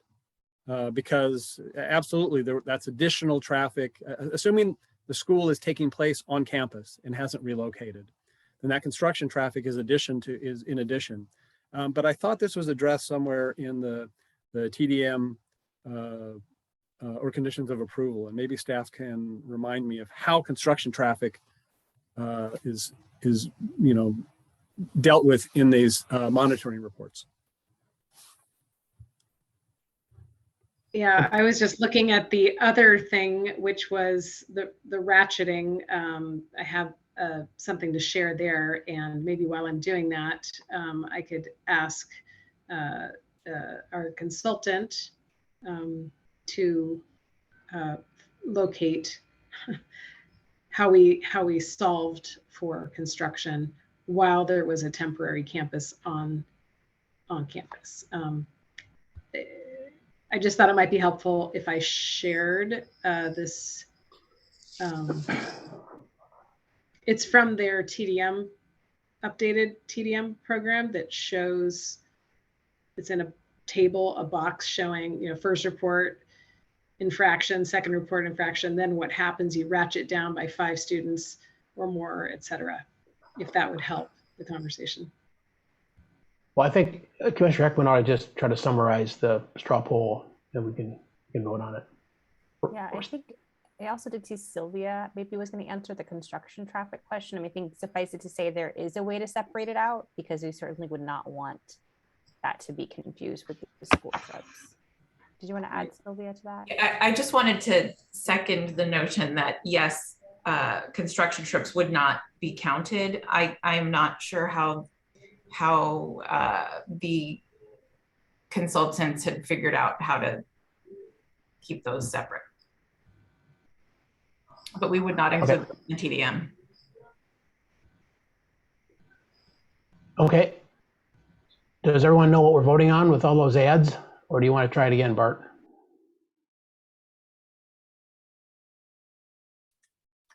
Commissioner Chang has a question? No, well, I just a comment that with the answers that Ms. Starlock and Ms. French just provided, I don't think we need to necessarily add in the bits about the construction, because the construction traffic is accounted for. So we don't need to look at that anymore. And with respect to ratcheting down, again, if the, I had forgotten that I had read this with the TDM, but there's one infraction and then another infraction. So presumably in a given, given that there's 3 reports a year, it would take a year before you decide to ratchet down by 5. So I think the timing of that's pretty clear. Like if you went up by 25, it would take 5 years approximately before, at the soonest, like if there are continuous infractions before you would get back down to the next level. So I think that my question's actually been answered based on the policies that are currently there. So maybe we don't need to make it that long of an amendment. And it's just back to Commissioner Heckman's initial straw poll. Thanks. Is that acceptable, Commissioner Heckman? Yes. Okay, then let's do a straw poll. Those in favor, please raise your hand. Oh, sorry, we're going to do Council wanted to do this roll call. Okay. Commissioner Chang? I'm going to say no. Commissioner Heckman? I support. Chair Lowing? No. Commissioner Rupperger? Yes. Vice Chair Suma? No. Commissioner Templeton? Yes. Okay. That one is done. Let's go to the next one. We've already been talking about it a little bit because that's TDM. Oh, Commissioner Heckman, sorry, go ahead. I'm sorry I missed it, but I didn't hear the chair's vote on the straw poll. Oh, it was no, so it's 3-3. And as I said before, I just don't think when they get this built is material to moving this thing along to council. So can we go to the next item, the next slide?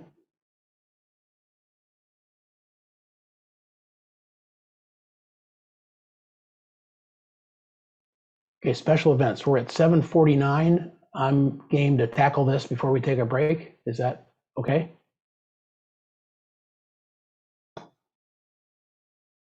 All right, so the council came back with between 50 and 70. Is this verbatim from the motion? I don't have that right in front of me. Yes. Okay. So this is the current council direction. So have some comments on that? Yes, staff would like to understand if the commission feels the need to recommend less than 70 events, and if so, why? Okay, thank you, commissioners. And the only thing I'd add is I believe the commission voted previously to have 74 events. I don't know if that included the major events, Amy, or not, but. That did not include the major events. Staff's recommendation was 70, and the Planning and Transportation Commission recommended 74 back in 2020. Commissioner Chang? So again, I know the commission recommended this, but I wasn't sitting on the commission. And so I was just looking at council's motion, which was to evaluate the 5 major events and then events between 50 and 70. And I think this is where I struggle because based on the public comments, my understanding is that it is evening and weekend events that are primarily the problem, that are disrupting the neighborhood. So with the chart that was linked to from the report, I couldn't tell which were evening and weekend. Some of them were clearly during the day. I just didn't know if it was a weekday versus a weekend. And my understanding is based on the public comments that it does matter when those events are. And so to some extent, where I come out in broad brush strokes is if they are smaller and during business hours, then it's less of a problem. And if they're all evenings and weekends, then it's more of a problem. And larger, then it's more of a problem. And so I think it's difficult to just discuss the events without then talking about like operating hours, which doesn't seem to be, and I don't think are part of our CUP. Maybe that's a question of mine. Are operating hours a specific part of our CUP? Ms. French? Or Ms. Tanner? I can answer. Yes, we do have some conditions related to hours and noise as well. But the conditions aren't specifically tied to the events. So I guess what I was saying is that it would, like, if I were to refine this and really give feedback to the council on 50 versus 70, it would have to do with whether those events are in the evening and weekend hours or during the operating hours, standard operating hours of the school. My other reaction is that this is a huge number of events relative to any of our public schools, which have a comparable number of major events a year, but far fewer special events. So I went through and counted for comparison JLS middle schools events, and with the population that's double to triple what Castellia currently has. And they have about, they have, I think, 6 major events. This is all pre-pandemic. And then maybe 1 event of 50 to 100 people, and then about 22 events with 100 plus people. So Castellia's request for 50 to 70 seems a lot. And so my without information on when exactly these events are taking place and sort of the gradations, between 100+ person event versus one that is the entire school and all the parents and grandparents coming. So, many hundreds of people. My bias is towards 50 events, just to minimize neighborhood impacts. Thanks. Just to get an answer to her first question, in the CUP, didn't we have some hours? I mean, obviously it wasn't going to be past midnight or something, but do we have that handy to talk about or not? Certainly we have hours, and I think just to build on Commissioner Chang's suggestion, if that's kind of a direction that the commission wants, they could say this many events during these hours, or you know what I mean? You can kind of further delineate. I do want to just make sure that folks understand that these events include sporting events and other things like that. And so those are considered special events. And then there's the major events, which are larger. Ms. French, did you want to add some detail about the hours? Yes. So there are, for the weekday events, there are 32 per year. For Saturdays, it's 5 per year. The restricted evening hours for events are from 6 p.m. to 8 p.m., except for performances, which must end by 10 p.m. And of course, no Sunday events. Thank you. Did you have any follow-up? Commissioner Chang, your hand's still up. I love being able to do that now because I always did it when I was there. Commissioner Templeton. Thank you so much. I'm really intrigued by the questions that Commissioner Chang brought up and wondering if staff can comment on the data that she shared. Do you have any comparable number of events from other area schools, or is that something we'd need to ask you about? Well, we do have what the applicant submitted, and that was a link to the report for the commission. But is it really so out of alignment as was stated, or could you We help? need to know more details about the events that Commissioner Chang counted, and it sounded like she compared a middle school. So we would need some more information about what she did deem to be a special event. I think the apples is important here. We have right. Is that available to look at right now? If it's not, then we can ask for maybe. Yeah, I don't have it handy, but that's something we could return back with. I mean, some schools would have, less than 50 people. Some, the events are 50 or more people. That's what an event is. So it could be a large classroom of 50. And this is a middle school and a high school, and we want to compare it to other middle schools and high schools in the city. Would that be possible, or city or outside the city? There is some data, but I don't have it handy. Okay. At this point. Yeah, I think it's interesting because it seemed low to me in contrast to what Commissioner Chang was saying, and I think maybe it really does stem from our potential different understandings of what is an event and a special event and things like that. So becoming really clear on this terminology will help us all stay on the same page. So I would recommend that as you go forward to really tighten that up. Thank you. Yeah, thanks. Vice Chair Suma? Thank you. I would associate my concerns with Commissioner Chang's and just noting that Casti, we did have a comparison chart. I forget if staff provided it. I'm thinking that maybe the applicant provided it, of other private schools and events. And it did seem like Casti's events were much more. So if council is wanting to keep them between 50 and 70, I would also want to know which of those events, I would want more of a breakdown to know which were happening during weekdays, during business hours, and how many would take place on weekends, knowing Sunday's prohibited, but and evenings. I think that would be helpful.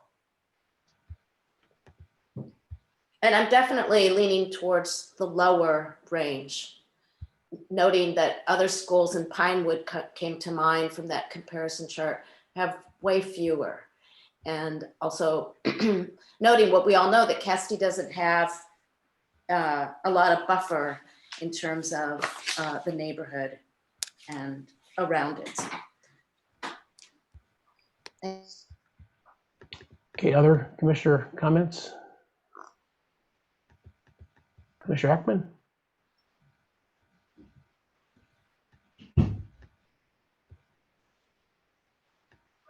Thank you. So I was studying the list that Castellea put forward that identifies their 5 major events and identifies a total, I think it's a total of 70, but they've tried to break those down into, if they could only keep 50, it would be these, retain, and then the other 20 that they'd really like to have. And one of the things I noticed about this list as I studied the events is that there's a subset of, first of all, I've got no issue with the 5 major events, and that's in the existing CUP, and I didn't hear anything from the council suggesting that they were uncomfortable retaining that in the amended CUP. So I really focused on this 50 to 70. But one of the things that I perceive when I look at this list of the 70 programs is there are events and then there are events at a school. Some events I would say are discretionary. A school, should have an arts program and they should have plays. That should be an opportunity that's available to kids, but they don't have to. They should have sports teams, but they don't have to. One of my kids went to Boston University some number of years ago. They decided not to have a football program, even though they got, 30,000 students, right? So no more football events. That was a decision. But when I look at this list, I count 22 of the 70 events that I don't really consider discretionary.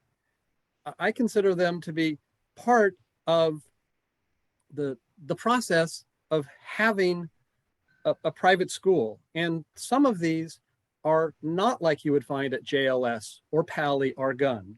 And specifically, I'm looking first at a total of 13 events that are under the admissions category. And this is new 8th grade parent-student workshop, new 9th grade parent-student workshop, upper school preview night, admissions diversity night, middle school open house, upper school open house, and admissions tours. So those things I just read are 13 of these so-called special events. And I think those, when we're talking about affecting the school, I'm not saying they shouldn't count. I think they need to go in their own category. And from my reading, there are 9 others that go into that category. And those are the GIT 10th grade student parent meeting, the 6th grade opening meeting and laptop orientation, the College 101 Kappa welcome reception, the grades 8 to 11 curriculum and course registration, and the grade level parent dean's meetings. Again, these are all part of the business of running a school and attending a school. And so I think that these 22, and I think we need to identify those for the council as a different category. And those shouldn't happen off campus. They should happen on campus, and they should happen at a time when all the parents can come, which generally is not going to be between 9 and 5. So what I'm interested is seeing a version of a motion that has 5 major events, 22 admissions / school business events, special events, and 48 other special events.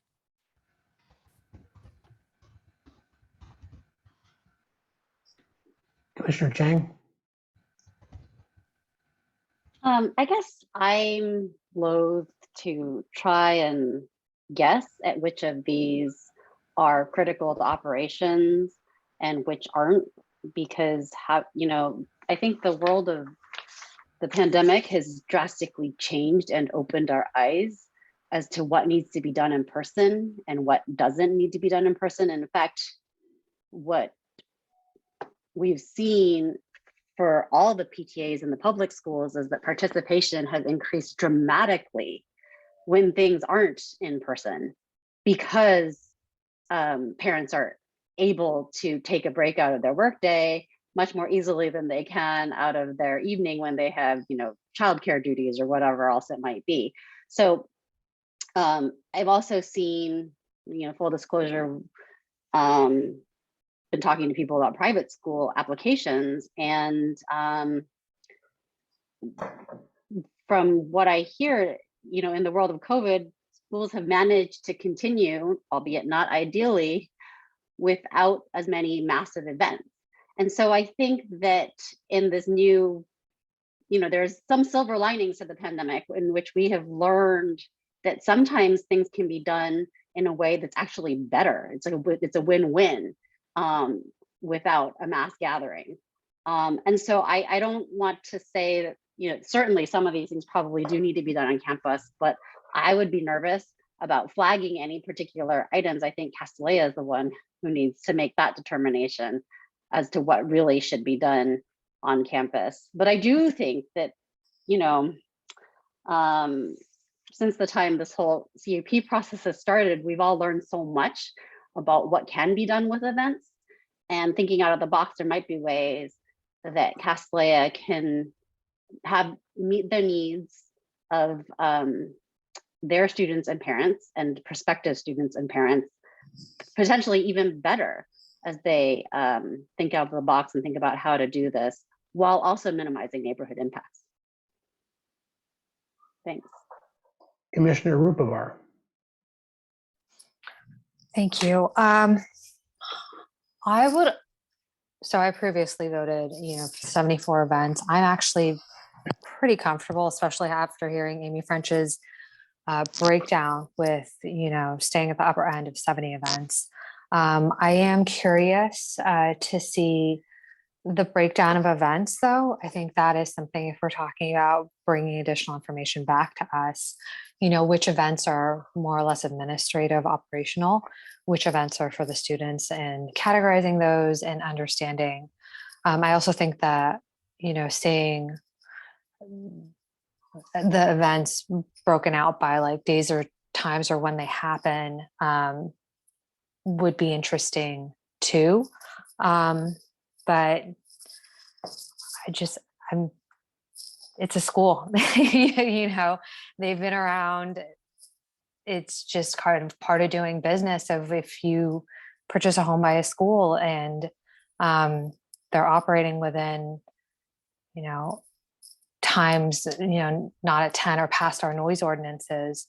So, and I think also I'd be curious to know if there have been noise complaints or where it's just been obnoxious, how many times that's occurred, to really understand, I guess, how the gravity of the situation, but that might have already been assessed.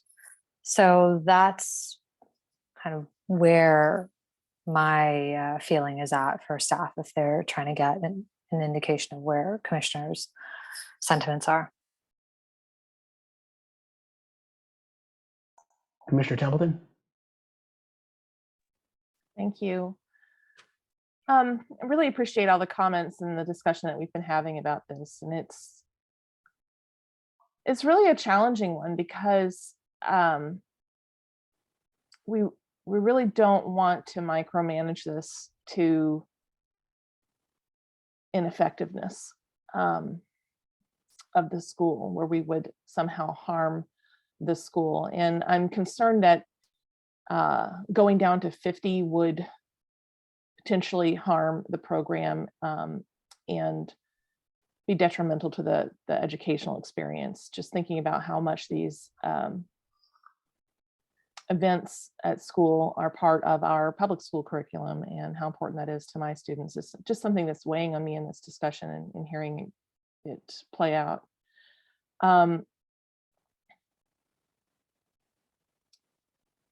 We are not managing the school. We are managing, recommending even what would be productive in the cup.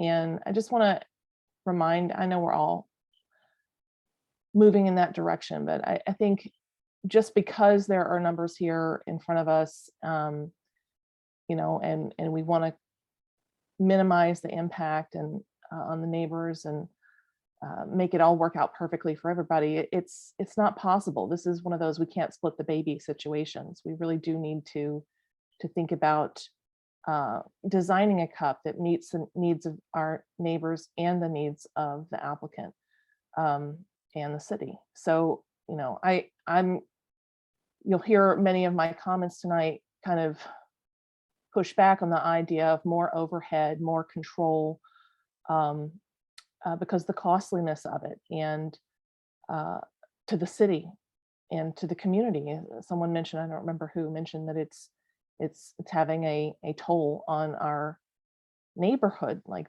the connectedness that we feel as a community as well. That to say that when I think about events have a function beyond the stated title of the event, and that is to build community. So I want to think about limiting, when we think about limiting events, how much do we need to limit, and how much do we need to make sure that these events are somehow beneficial? And so I think one creative approach might be to think about events in terms of giving back. And we've heard a little bit about this in the plans of when can we open the campus and when can we make certain parts of the site usable by the community. But, you know, maybe that's another opportunity, is to think, you know, events are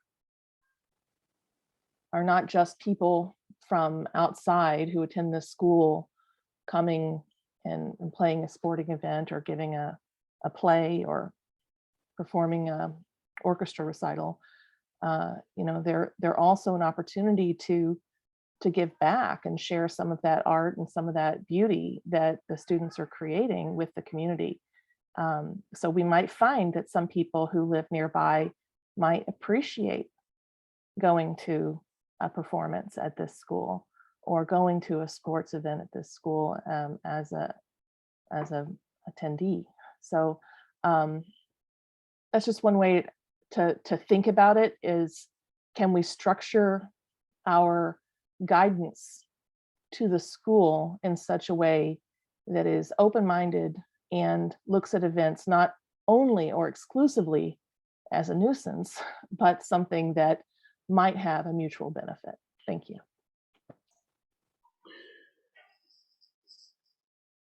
Okay, my comments are pretty close to Commissioner Chang's, which is that, you know, I'm more sensitive to the time of day or night that these are, rather than the exact number of events.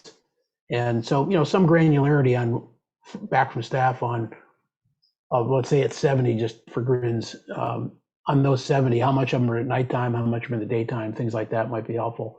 But council came back with this of between 50 and 70. I'm not sure how much we need to carve that up, besides just give them more granularity on what's happening there. And to Commissioner Templin's point, you know, we're not the educators. So, you know, we can't pick all of them. So I'm not sure we need to give a list to council of the ones that are, you know, absolutely essential. But if we just give that 50 to 70, which they asked for, that might be about right. So all I'd be looking back for would be a little bit of granularity on times of day as these things happen. Any other comments? Yeah, Commissioner Ekman. I'm ready to, I was going to hazard a motion for a straw poll that incorporated the chair's comments, but I see Commissioner Suma. So let me yield. And I'm not trying to cut off the dialogue. No, okay. Commissioner Suma. Oh, thank you. Commissioner Heckman referenced 22, maybe it was, events that he called admissions and school business. Are those events always really 50 people or more? We might need to ask the applicant that. That would be a level of detail I'm not sure that we're familiar. They are available if you would like to call on them. Well, so maybe the way is not to take time to do it now, but to take Chair Lowing's direction that we need more details about the events and when they take place. when this comes back to us. So we don't need to take the time now. Okay, back to Commissioner Heckman.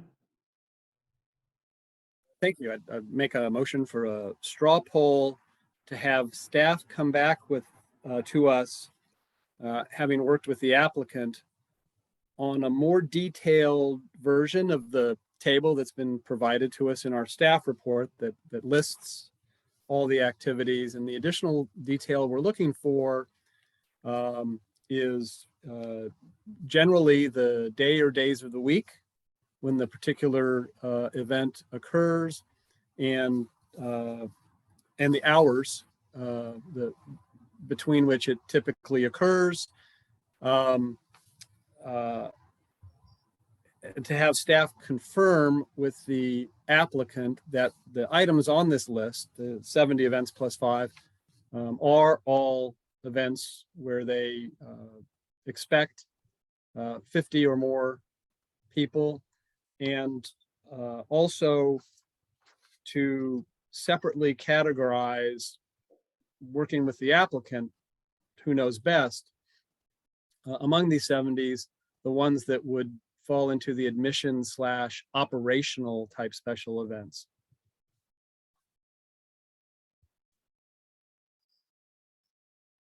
Okay, before we forget that long one, let's vote on it. Is there any other questions? We can just vote on it. So where's our vote taker? Sorry, one quick Belinda? question. Or Oh yeah, sorry, go ahead, Chang. I just want to say, like, great if we get a list of, this is the event and these are the hours between which it typically occurs, but to make it digestible for us, because again, I think that really what is concerning neighbors is whether it's evenings and weekends or not. So it's like, I don't want to have to sift through 75 events and say, oh, this one's from 1 to 3. So therefore it is not during the evening or weekend. And this one's from 10 to noon. And so therefore it's not during the evening or the weekend. I just, if when we're coming back with the addition, if we're adding columns to their spreadsheet, if we could just add a column that checks a box that says evening or weekend so that we can sort without having to go through 74. So that's just my addition to the request. Good add. I agree, good add. Yep. Okay, Ms. Kucheba, would you take another vote, please? Yes. Commissioner Chang, Yes. Commissioner Heckman, Yes. Chair Lowing, Yes. Commissioner Rupperbar, Yes. Vice Chair Suma, Yes. Commissioner Templeton. Yes. Thank you. Okay, thank you. Next slide, please.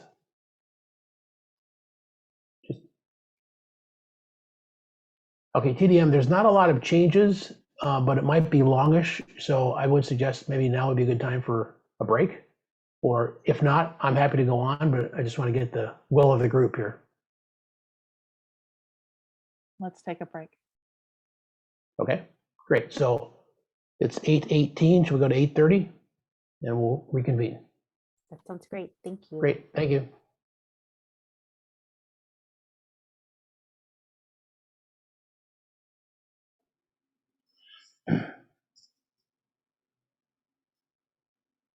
Okay. TDM, do you want to give us your specific direction here or just read the slide? Should we just read the slide? Amy, Yeah, do you want to so give this us is something? this Sorry, is go the ahead. council motion, and it's regarding the transportation demand management. So the question would be, does the Planning Commission have anything to add? Feedback on the plan itself, which is updated and on the webpage. We know there'll be some additional adjustments. We welcome your feedback. We have some refinements we can make. We have the conditional use permit conditions. Okay, great. Commissioners, step right up.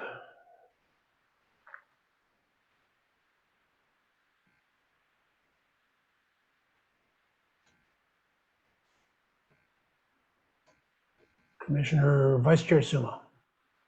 Thank you. I will break the silence. In general, I don't have a lot of comments about this. I think the TDM is a very meaty one, and we'll just have to see how it goes. I did want to thank staff for mentioning that the Oversight Committee should have some members of the public on it. I think that's a good addition, so it's more representative. And other than that, I think in general, it's important for the city to enforce things like this by using the penalty system. I think often, and this totally general observation, often we don't do that. And I think that these kinds of things have more weight if we do use the penalties that we can. I'm gonna leave it at that for right now.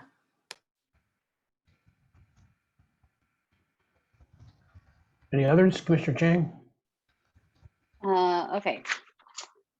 I will start with number 3 and echo what Commissioner Suma, or Vice Chair Suma said about being glad that, yes, the TDM, that the staff, being glad that staff has mentioned that the Oversight Committee should include members of the public.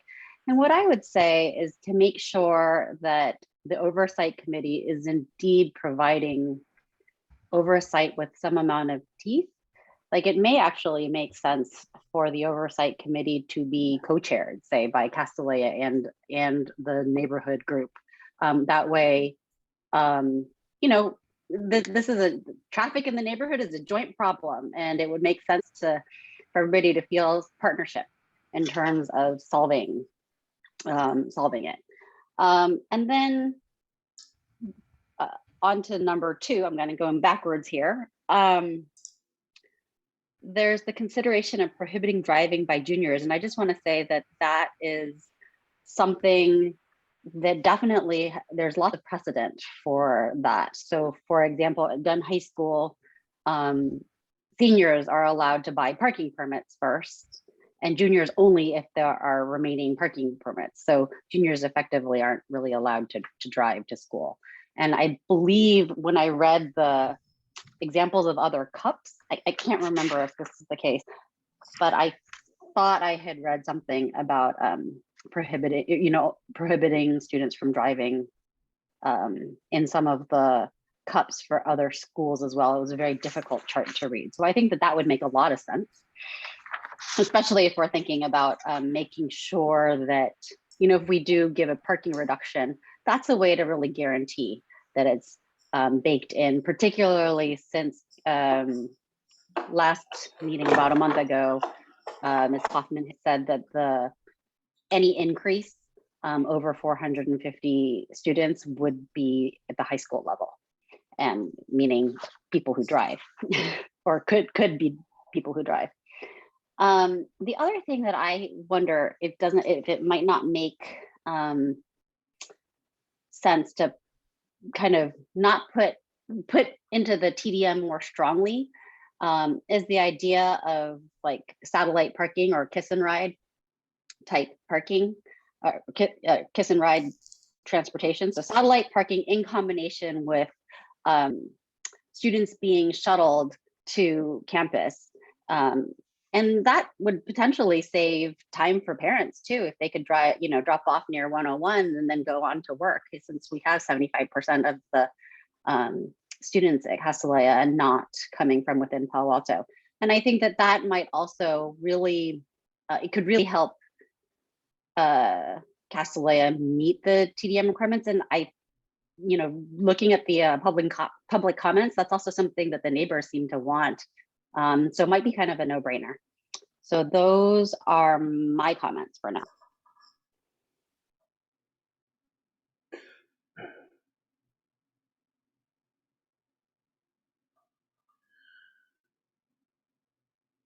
No one else? I'll make a couple of comments. Totally agree with everything that Commissioner Chang said. I think at Crystal Springs, even as seniors, you can't drive to the campus. Even there, you have to drive to basically a satellite and get picked up. So there's just a lot of ways that you can do an even better job on planning for your TDM. And then I want to ask a question on item 4, if it's staff's interpretation of that. I know we got into this when we were talking about the garage. What types of reduction, when are the reductions of required parking going to kick in your judgment? Is it just when enrollment starts to go up, or might it start to jump in right now at 450?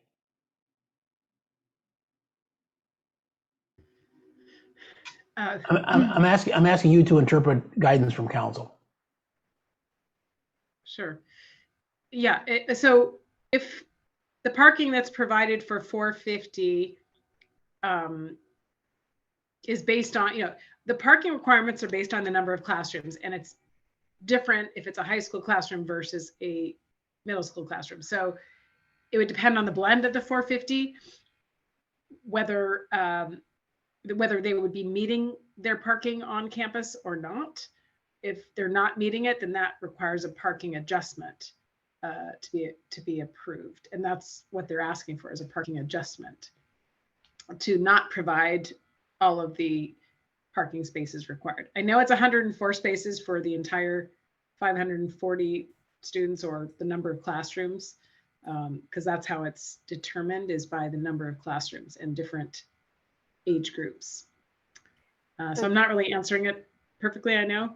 Maybe I'll add and Albert will add, and we'll get to an answer for you. I think that was really great, helpful background, Amy, on how the parking ratio is determined for the projects. And so it does not depend on the actual enrollment. It's looking at the classrooms and the facility itself. And my understanding and of the last item on this list is that council is asking the PTC in its discretion, does it support a reduction in the required parking that will be built in the project based on having a robust TDM? Does that reduction in required parking seem appropriate? Mr. Yang, did you want to add to that? No, I think that's it, right? Parking is not something that's going to go up and down over time. They're going to build what they build. And one of the bases for authorizing a parking reduction is because an applicant has robust TDM. And so question here is, would you support that type of parking reduction based on TDM? Okay, thanks. That's all my questions.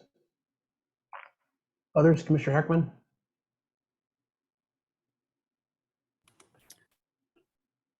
Thank you, Chair. So mindful of our role tonight to try to give staff direction, I guess it's easiest for me to go from bottom to top here. I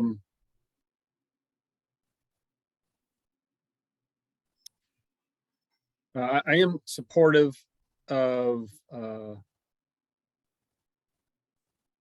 allowing a reduction of required parking based on this extremely robust TDM that's addressed to some extent in the staff report, as they have indicated, I think, with some of the parking garage options, the related reduction of required parking that is triggered by the TDM.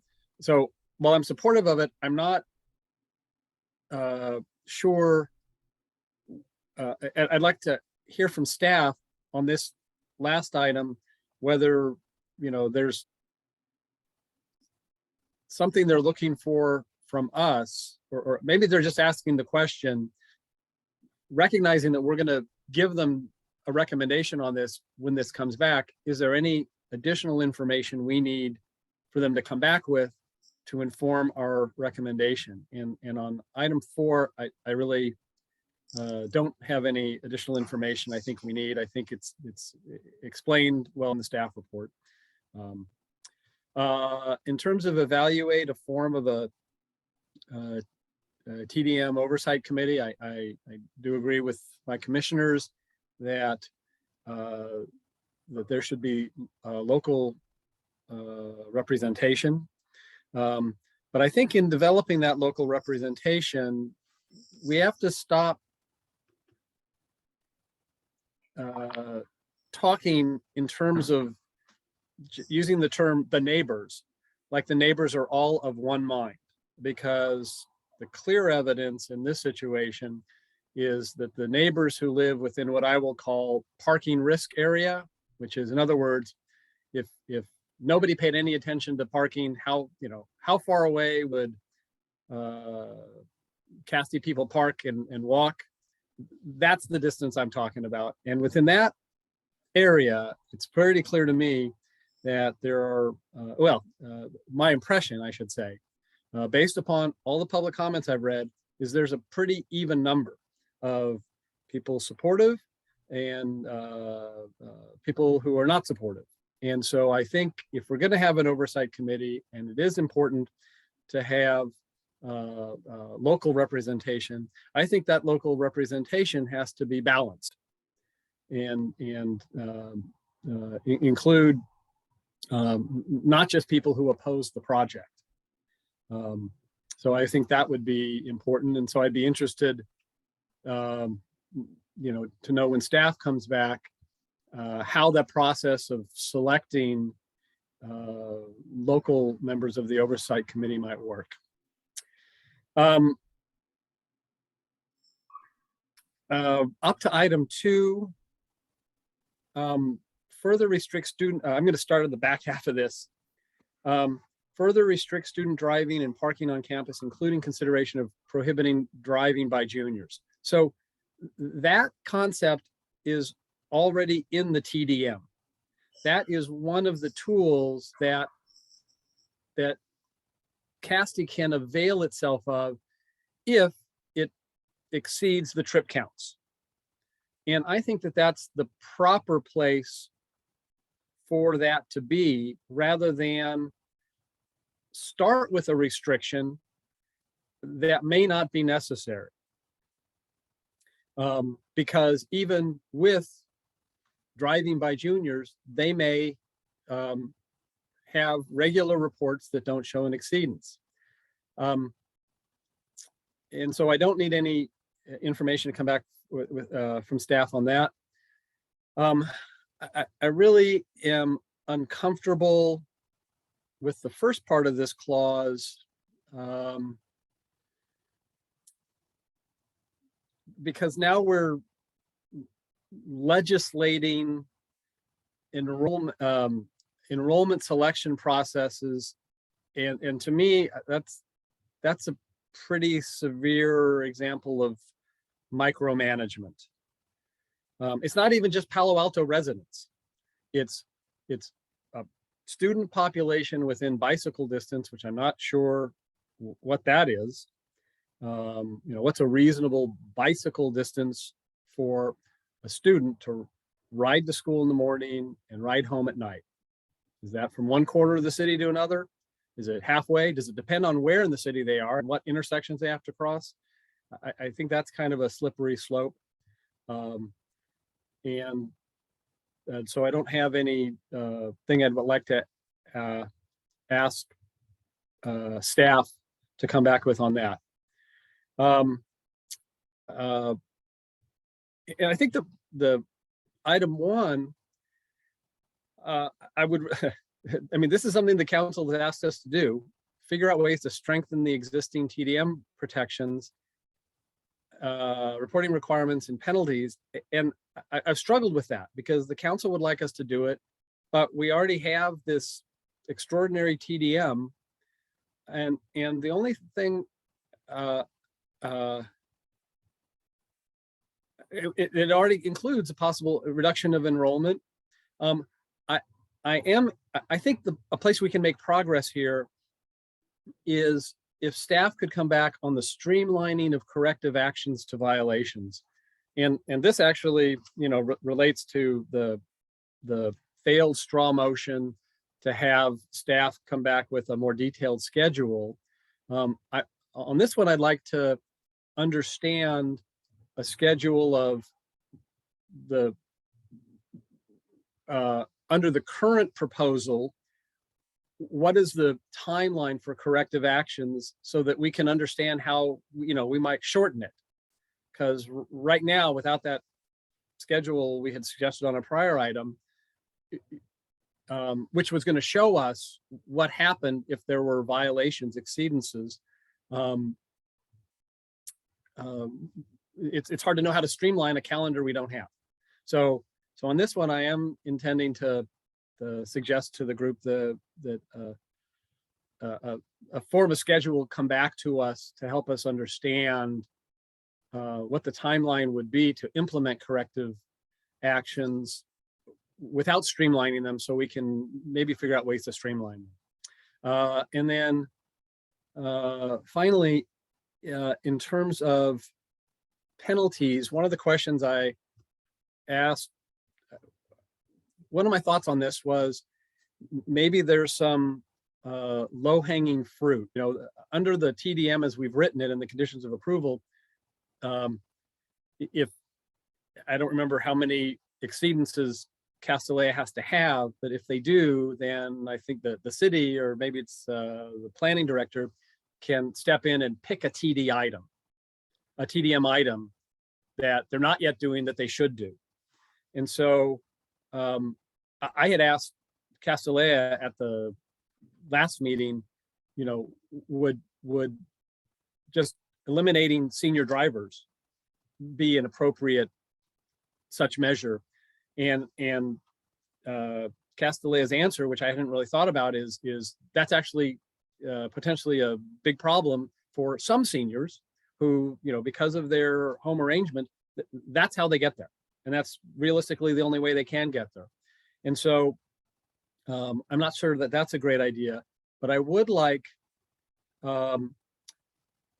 staff, when they come back to us, to give this some thought and maybe give us some ideas about if there are multiple exceedances and the director is going to act, what are the things that he can easily impose that can be, you know, quickly done, so that the area receives an immediate benefit of, you know, reduction of traffic, hopefully to below exceedance levels. So those are my thoughts. Sorry for the long-windedness.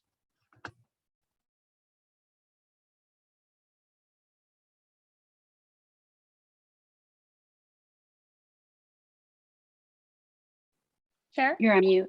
Yeah, I saw that. My mouse wasn't going to work for a minute. Commissioner Chang.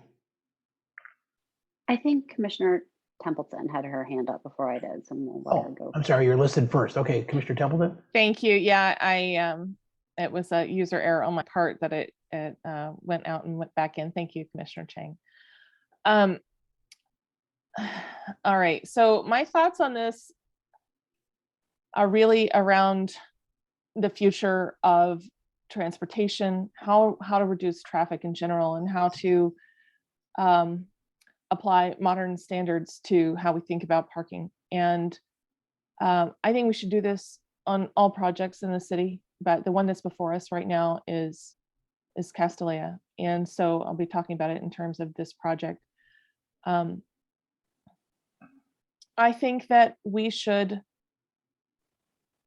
heavily rely on public transportation where possible for Castellea. And so I am in favor of reducing the required parking so that we can maintain the applicants' enrollment goals without having to build unnecessary parking structures. We'll get to more on that later, but I think,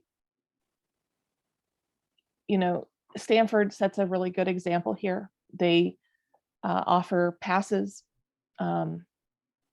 other kinds of incentives to take transit to work. I understand we're talking about carpooling in this situation here as part of the TDM, but to really help these students who will be leaders in the future, and potentially some of them will go into city planning and transportation designs and things like that. This is an experience that's very important to them to help live the values about taking care of the environment and reducing dependence on cars and things like that. So I think for all of those reasons, that's why I am supportive of reducing parking, and why I think that potentially the applicant would be supportive of reducing the reliance on cars in terms of how to get to and from school. I know they do already have a shuttle that goes from the train station to the school. I'm not sure what the plan would be necessarily for those that are commuting from other areas, but I'm confident that that there are ways to do that, and Stanford is doing it pretty well. Might be possible to pull those efforts together somehow as well. I don't know, that would be really up to the applicant. But in any case, it's possible to reduce the required spots for parking by the city, and that will have a huge impact on the chosen parking direction, if I understand correctly. That a lot of that is driven by the city requirements. At least that's what was mentioned in the last discussion of this. So on point 4.4, yes, I strongly support the reduction of required parking. I don't have a lot to add to the other ones. The bicycle distance, I would think of bicycle distance from a transit hub, right? Is that from a Caltrain stop? Is that from a park and ride in the East Bay? You know, I don't know what that means, but I would really like to understand that better. And I don't think that students necessarily need to drive, or if we do, perhaps it can be on a checkout basis, right? You have 50 people who can drive per day. 35 of those go to teachers, and the others are up for a lottery based on need or random. Who knows, right? There's ways to still have that opportunity to be independent, and you know, maybe they have to drive to a job after school or something. I don't know, but there's ways to do that that still allow us to reduce the number of parking spaces. The oversight committee comments have all sounded good, so I don't have anything to add to that. Thank you. So Commissioner Chang. Thank you, Chair. So as I was thinking about what Commissioner Heckman said about for number 4, what would I need to know? What additional information would I need in order to support parking reduction? One of the thoughts I had was, you know, I had mentioned stuff like satellite parking and kiss and ride, and, you know, seniors not, or sorry, only seniors driving, for example. I think in theory, I much like Commissioner Templeton, of course, I would prefer not to build parking. At the same time, I am very, very leery of under parking developments, because we've seen that problem over and over and over again. Not necessarily with schools, but where, you know, we have a TDM and then the TDM doesn't work as well as we'd like, and then we don't have enough parking, and then we, the city, bear the consequences. So I think I'm much more likely to support parking reduction if there are really concrete things put in place, concrete measures that are not just, you know, there's a menu of items that can be put in place on the TDM. But if some of those are baked in, that makes me feel much more comfortable. You know, some of those are baked in that automatically will reduce the number of people driving, such as shuttles. Then it makes me much more comfortable to have to say, okay, this TDM is really robust. It's not just about behavior change, like we built it in there. And then regarding number 2, that first part of the clause, to review increases in number of students as a percentage of the student population within bicycle distance. I would like more information on that. I mean, what other private schools in the area are under a CUP where they are required to have a certain percentage of the student population be from within the city, for example? I had heard rumors about one local private school where 50% of the students have to be from that city, but it's only a rumor. I don't, you know, it's like hearsay.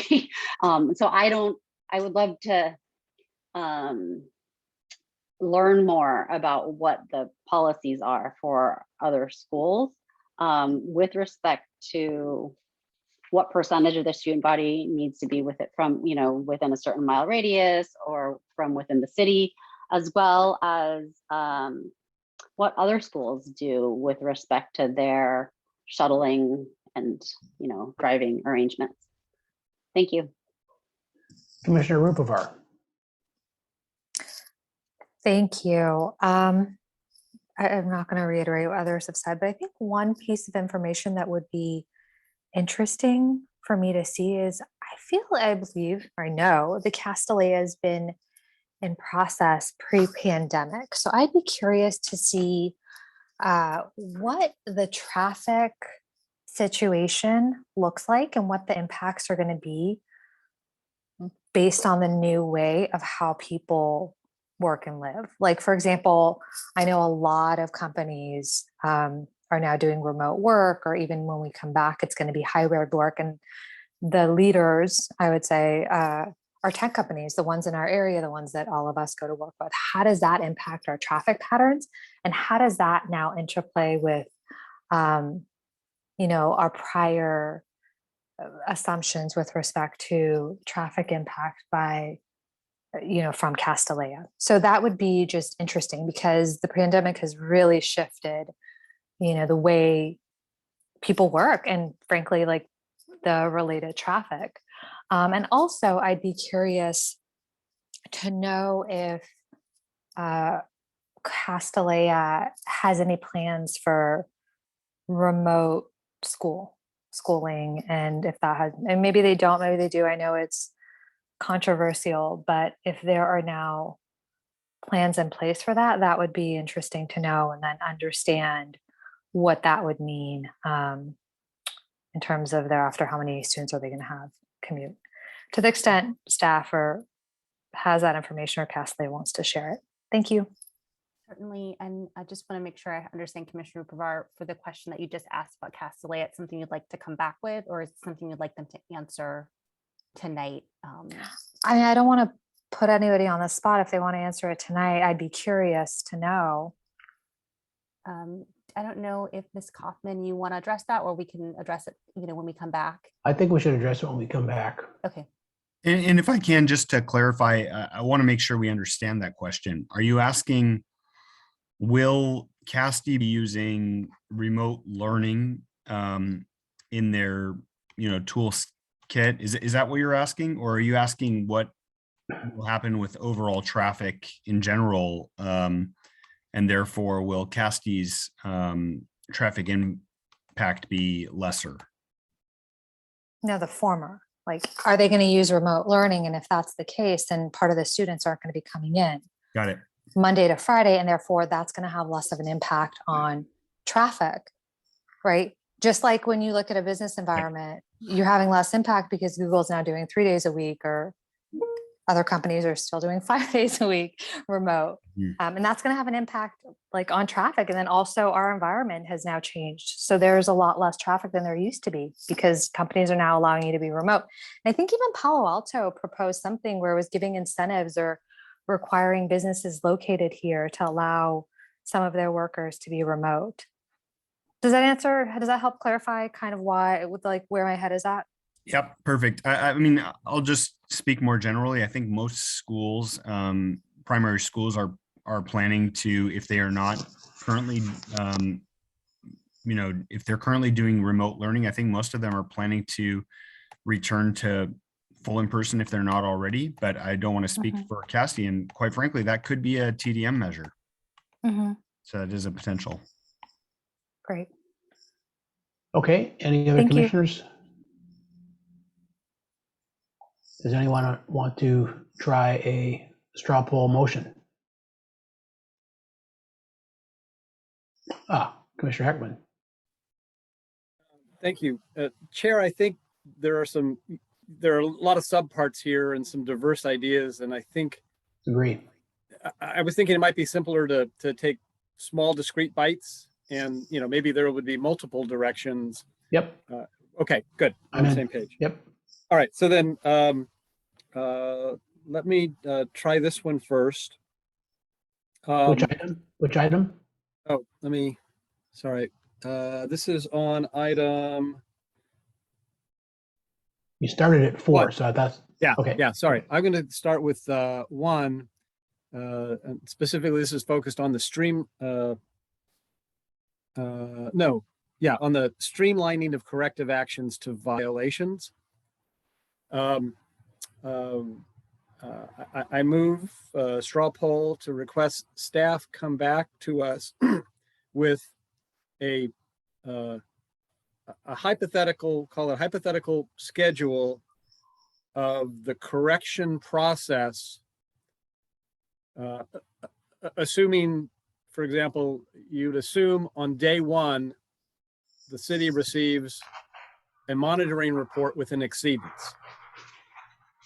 So give us a schedule of how the corrective actions roll out, because I think the council here was, the reality is the day we get an exceedance report, Castellea should, and they're charged in this CUP to start implementing their own corrective actions. They got to start figuring out a way to bring the numbers down. I think the council here was focused on what if they don't? What if they don't try hard enough or they're not successful? And now we get to the point where the city gets to step in and impose corrective actions. So I'm interested in seeing a theoretical, hypothetical schedule under our current TDM of how long it takes before the city gets to that point, so that once I have that information, once we have that information, then we can look at how to streamline it, how to shorten it if necessary. So that's my first request, is a hypothetical schedule of the correction actions under the TDM up to the point where the city would first have the right under the TDM to impose a corrective action. Okay, comments on that?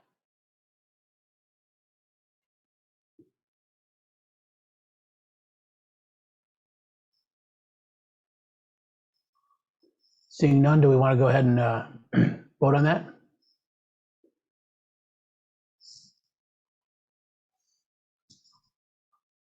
Adina, are you still available? I'm here, yes. Okay, great. Commissioner Chang, Yes. Commissioner Hackman, Yes. Chair Lawing, Yes. Commissioner Ruperbar, Yes. Vice Chair Suma, Yes. and Commissioner Templeton. Yes. Thank you. Thank you. I think Commissioner Heckman has his hand up. Well, should we give Commissioner Chang a minute here first? Go ahead. Of course. Commissioner Chang? Sure. I mean, I was just going to attempt another straw poll motion. Go for it. So I'm going to go to for number 3.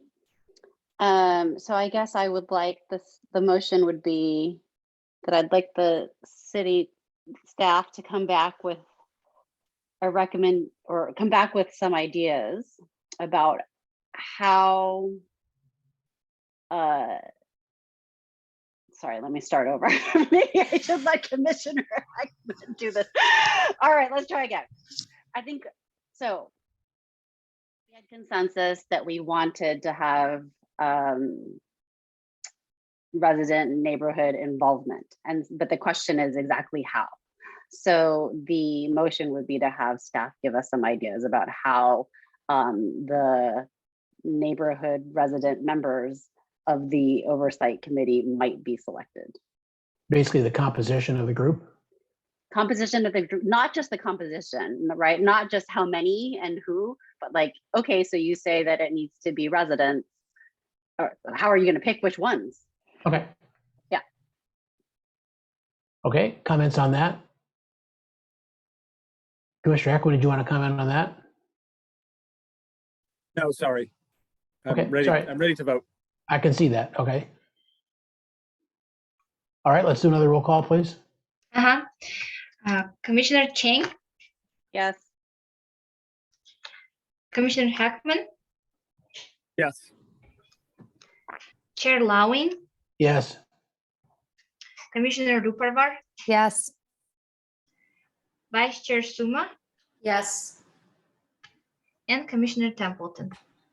Yes. Thank you.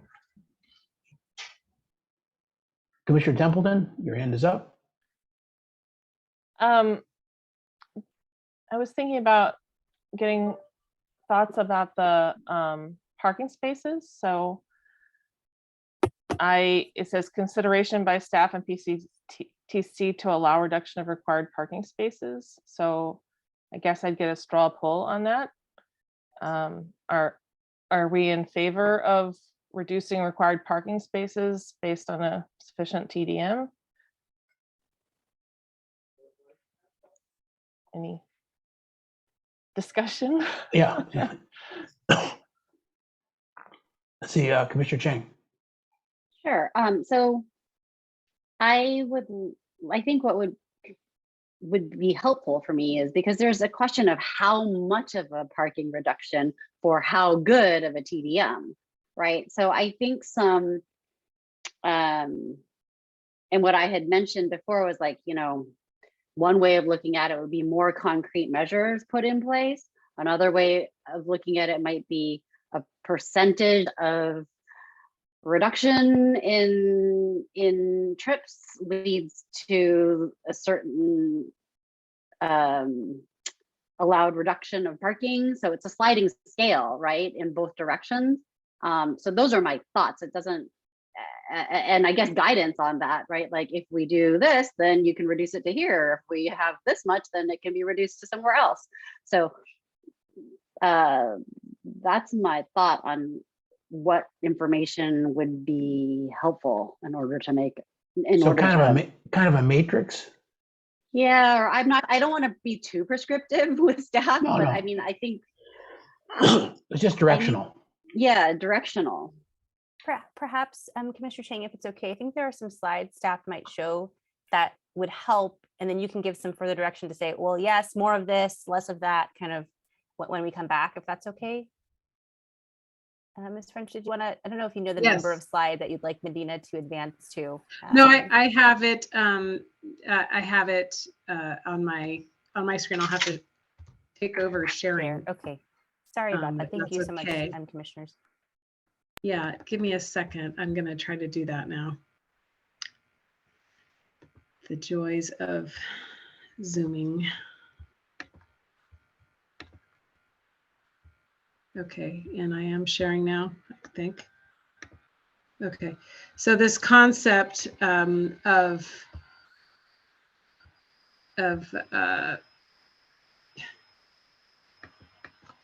having a table that shows, so the applicant had presented this, the applicant's TDM specialist had, sorry if I misquoted her title. This is basically showing the option D, which is the option the applicant had expressed a preference for with a parking reduction of only 9%, and then option E, which was the staff recommended option that had a 14% parking reduction. And so this kind of shows what the shortfall would be without any kind of TDM program to reduce the parking spaces on the site lower than what's required by the code with a parking adjustment. So, and the parking adjustment is supported by a robust TDM program. So if you see here in this chart, we have TDM measures that can, if each one of these users, students, staff, what have you, teachers, are using these methods to reduce the need for the parking spaces, it kind of balances out to you're reducing the number of spaces and you're reducing the number of spaces needed by the amount of measures that you're and users of each of these alternate measures to solo occupant vehicles. I don't know if that's helpful. if you'd like me to linger on this slide any further. That is helpful, and I'm trying to understand the table. So what is new TDM? What the column headers that says like new TDM users? What does that mean? That would mean for with let's say at the maximum 540 students, you might have 10 of the people, the students or persons that are using a bus route as a TDM measure. I understand so now. Those 10 people are not parking. So, right. So if you have 6 people carpooling, there's 2 people per carpool. Now that takes 3 parking spaces. That frees up 3 parking spaces. I get it now. Thank you. Yeah.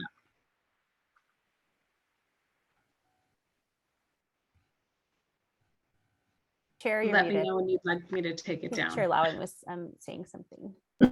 You don't Let's want let it 50 examples like this, right? You just want to see what's going to work if we give council direction back that, yes, we're open to that.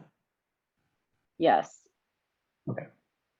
I mean, and I think that there's some of this where it's like, well, you're supposed to bike to school, but what if today I decide not to bike to school? You know, so some of them are more like same thing with carpool together. Unless there's a way to force people to carpool, they may decide one day not to carpool. So I think that's some of what worries me, because that's where TDMs fall apart, right? Where people say they're going to carpool, but then they don't. So if there's some way to kind of,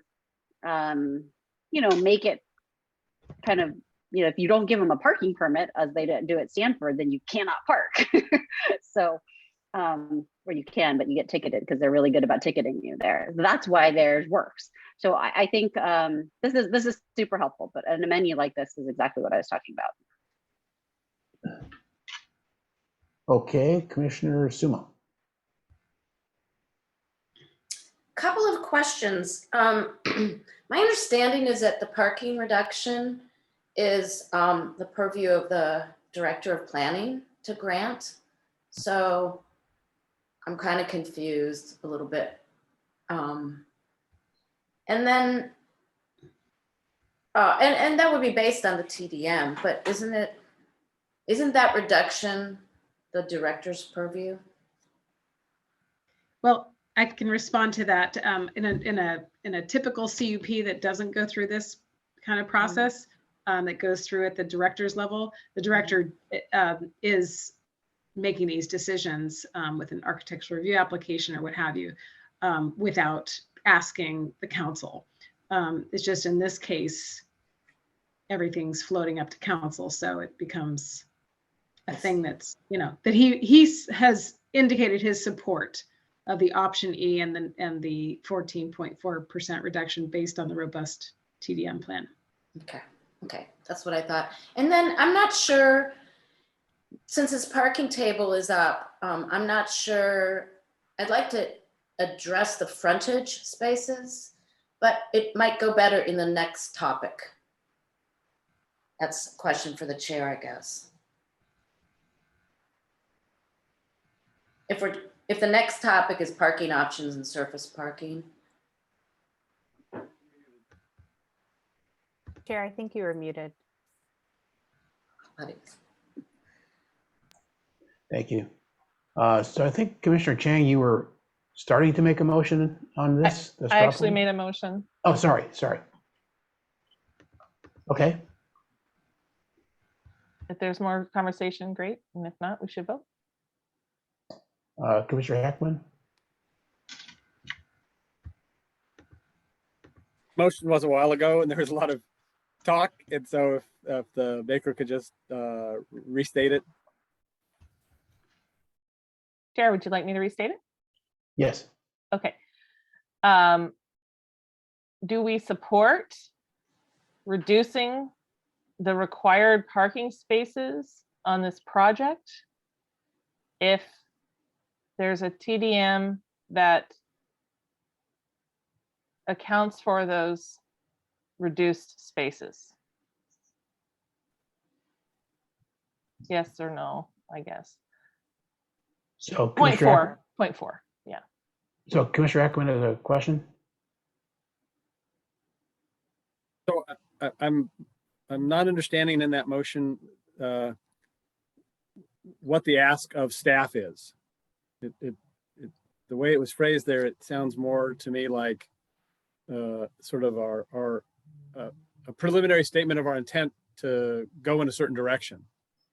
And so is there information we need staff to bring back to help us ultimately decide to go in that direction? Commissioner Temple, if you want to address that, you may.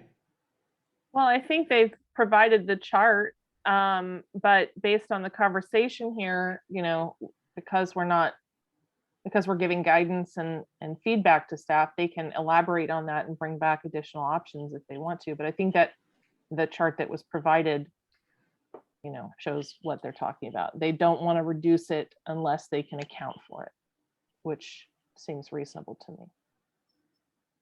Yeah, would something like, you know, the direction to trade off TDM space for parking allowances, something that we're okay being part of the process, but you know, everything always depends on the numbers. Yep. Commissioner Chang? So can I just, then, with the, in an effort to provide staff direction, there is that evaluation of those items in that table there. I think that's a good start. I remember seeing a whole other menu of items that CASC might draw on in their current draft TDM.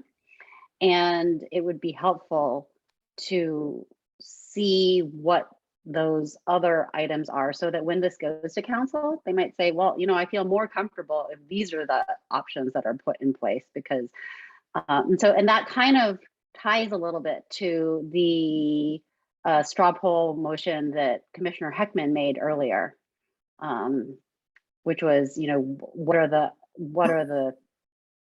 the items that we can, what levers can we pull to make a correction too? So having that information, I think, would just make everybody much more comfortable with the TDM.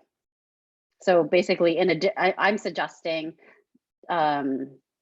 to make the straw poll motion to modify it with the detail that we would like a similar table as was shown to us, but to add additional menu options as outlined in Castilleja's TDM. Commissioner Heckman? I will support the straw poll motion and with the amendment if Commissioner Templeton chooses to accept it. But I do want to just point out a couple of things. First, that the issue of how many parking spaces is not an ongoing discussion through the life of the CUP. It's a decision that's made on the front end, and they go build that many parking spaces. And so there's a little incongruity with tying those to specific TDM measures, because again, the TDM, it's a menu of items that they can choose among. And if we're going to mandate them and take away their choice, then it's not really part of the TDM menu. It's just a condition of approval. You know, if we were to say no seniors, right, then it's not really part of the TDM program. It's a condition of approval. No seniors can drive.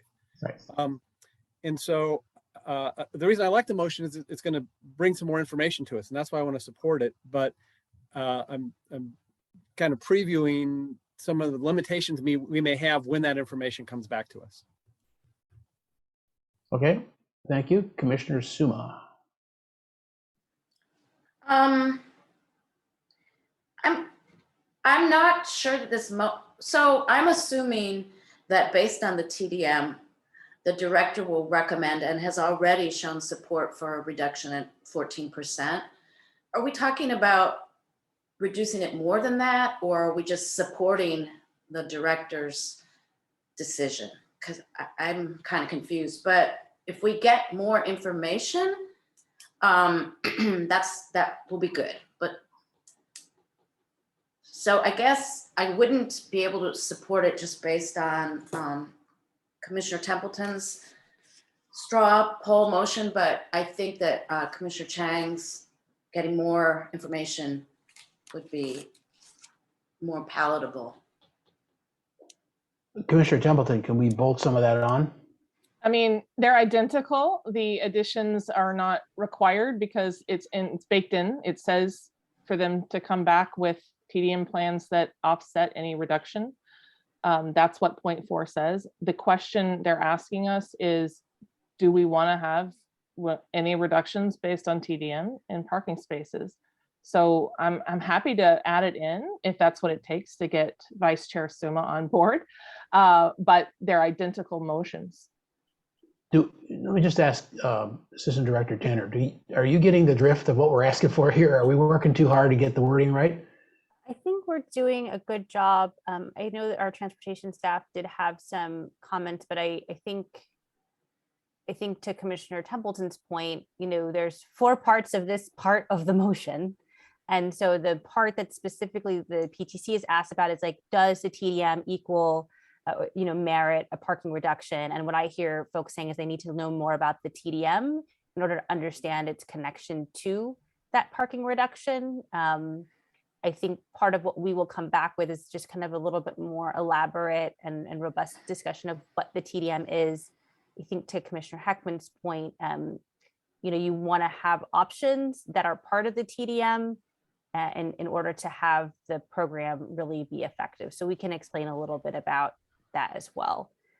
So that's a long way to saying, I think if Commissioner Templeton wants to include that to make everyone feel confident that they're on the same page, I think it's fine, and staff do understand what the commission is aiming for. Get back to Commissioner Templeton then.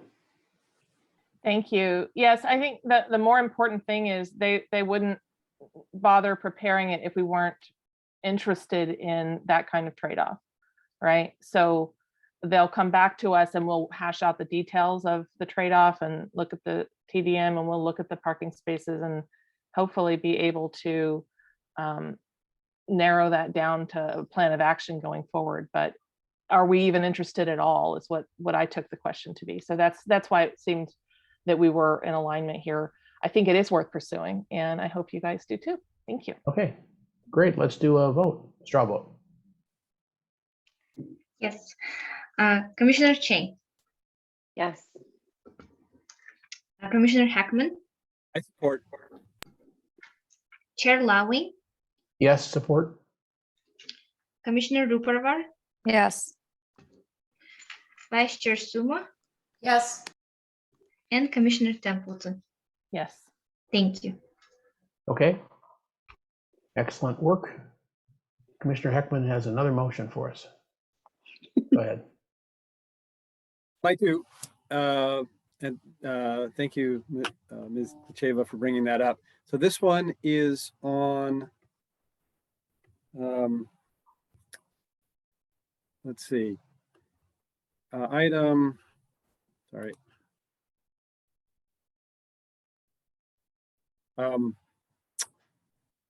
1. I move a straw poll to have staff come back to us with a list of the potential penalties that could be quickly implemented by Castellea if ordered by staff pursuant to the TDM program and conditions of approval.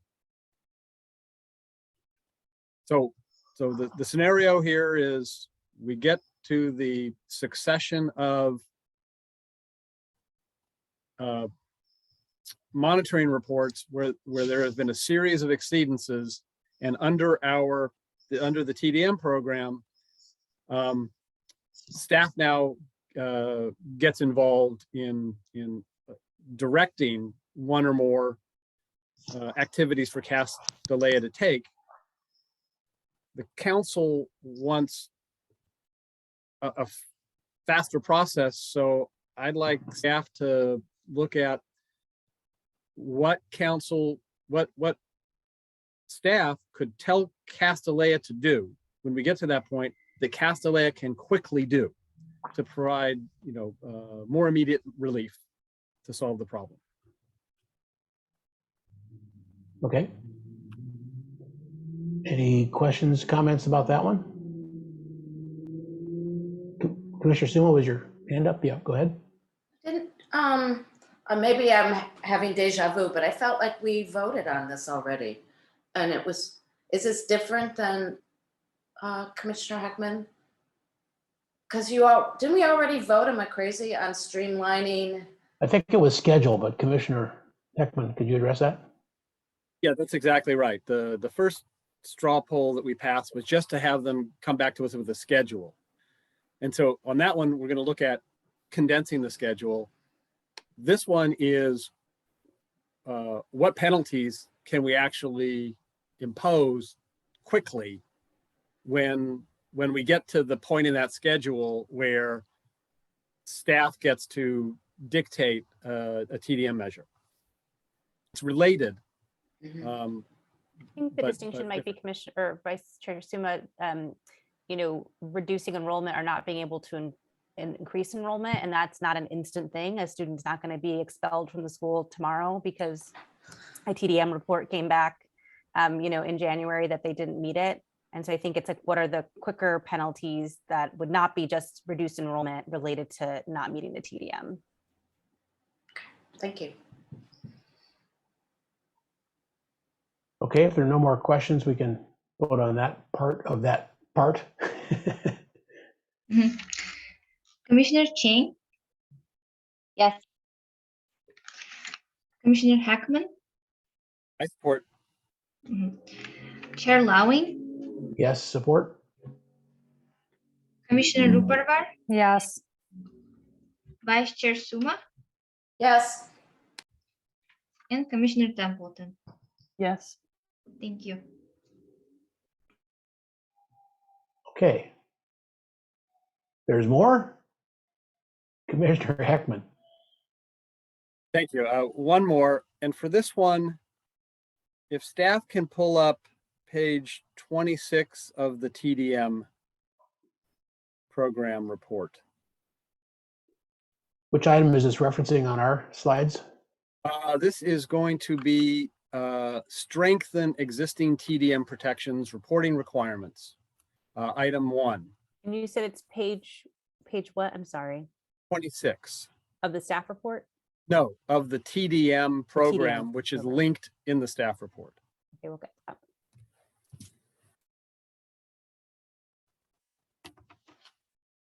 Sorry, Rachel, could you please tell me what page I should go? It's actually not going to be a page. It's going to be a link. I'm on it. I'm going to okay. do it. Okay, thank you. Jesus. Okay. There we go. Page 26. Perfect. Scroll up to the top of the page. Okay, you can stop right there for now. Thank you, Ms. Okay. French. So this, to me, this is the most critical page of the whole TDM, because it walks us through what happens when the monitoring reports come back and show an exceedance. And so if you remember in our last meeting regarding Castellea, I spent some time with one of the authors of this report, trying to address some concerns I had about this page. And the motion I'd like to make is to have a straw poll to direct staff to work with the applicant to look at these particular items that I'm about to list. Item 1, you see there's 2 boxes here that I believe are intended to relate to 2 different time periods. One is from when they commence construction until they get maximum enrollment level, which will be decided at some later point. Could be as much as 540. And second is 2 years following completion of the academic building. Now, I believe that these two boxes are intended by the author to not overlap. But I believe that there is a possibility that they could overlap. And that's going to throw everyone into a lot of confusion about which boxes apply in an overlap. So I'd like staff to work with the author to make whatever revisions are necessary to ensure that the upper box does not overlap with the lower box, so that only one is applicable at a time, or explain to us why an overlap is desirable. That's the first item. The second item is that if you look in the first box, you can see it refers to the first report, then the second consecutive report, then the third consecutive report. But in the lower box, they stop using that word consecutive, but I believe they intended to. And in the lower box, sometimes they talk about a subsequent year. In the third and fourth box, they talk about a subsequent year, but they don't talk about that in the first three boxes. So, and I think that there may be some words missing there, and I think the TDM author may have acknowledged as to some of that needs to be cleaned up. And so I'd like staff to work with the TDM authors to clean that up so that it says what it's supposed to. If they're supposed to be consecutive reports, then let's have it say consecutive. If it's supposed to be subsequent year, then it should say that. And then the final item that I think is incorrect or misleading and needs clarification is in the last box, third report within 5 years. Well, we're going to have at least 10 reports within 5 years, or maybe it's 15 reports.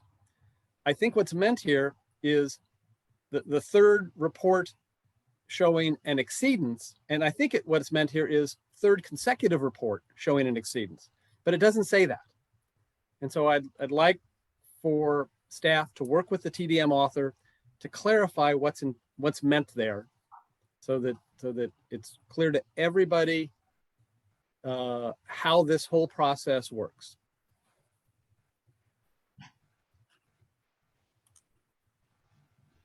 Questions, commissioners?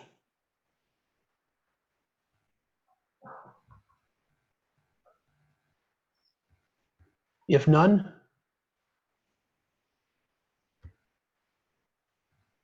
Commissioner Heckman, do you have another comment?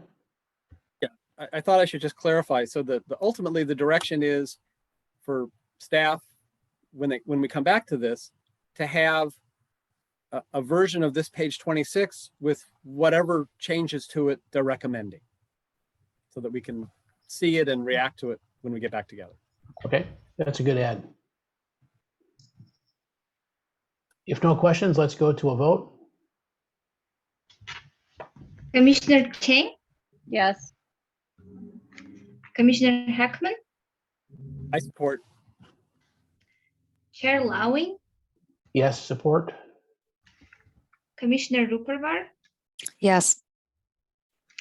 Vice Chair Suma, Yes. Commissioner Templeton. Yes. Thank you. Okay, Commissioner Templeton. Chair, I was just wondering if we could look at the items remaining at this juncture. Yeah, Thank you. good point. I mean, we're gonna go on to the next one anyway, but we might as well just go through them just to see what's ahead and see if we can get through this. And Dean, if you can go to I think what might be the first slide in the deck or towards the front. Sure. It has the listing of the Slide 4.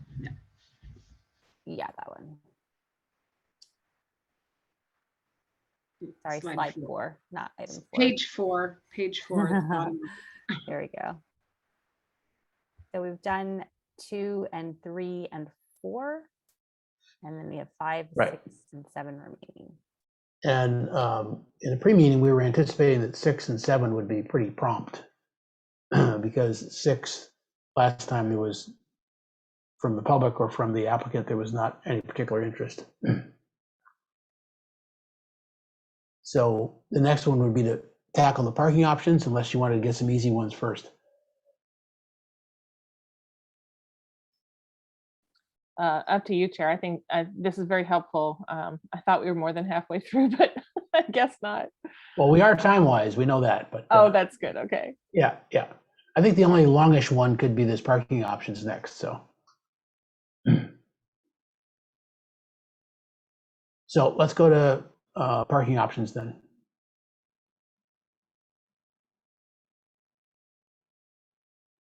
Slide 9. There you go.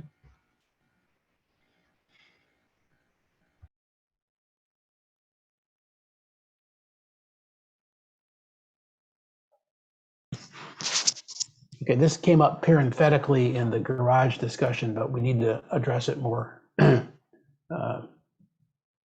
directly.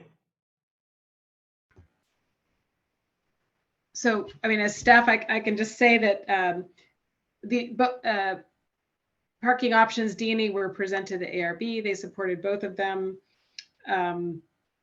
Staff feels that parking option E is the one that is responsive to council's motion that restricts the number of parking spaces to half of the required spaces below grade. Parking option E preserves tree 155, whereas parking option D does not. Both options improve the preservation of those other trees there. And then, of course, parking option E is a 14.4% reduction parking adjustment, whereas parking D is only 9%. And the adjustments are per what we just discussed, meaning with Yes. TDM. Yes, because of the robust TDM, it's they can reduce up to 20% with a robust TDM. Okay, who wants to start off on this one with car counts underground on the 50%?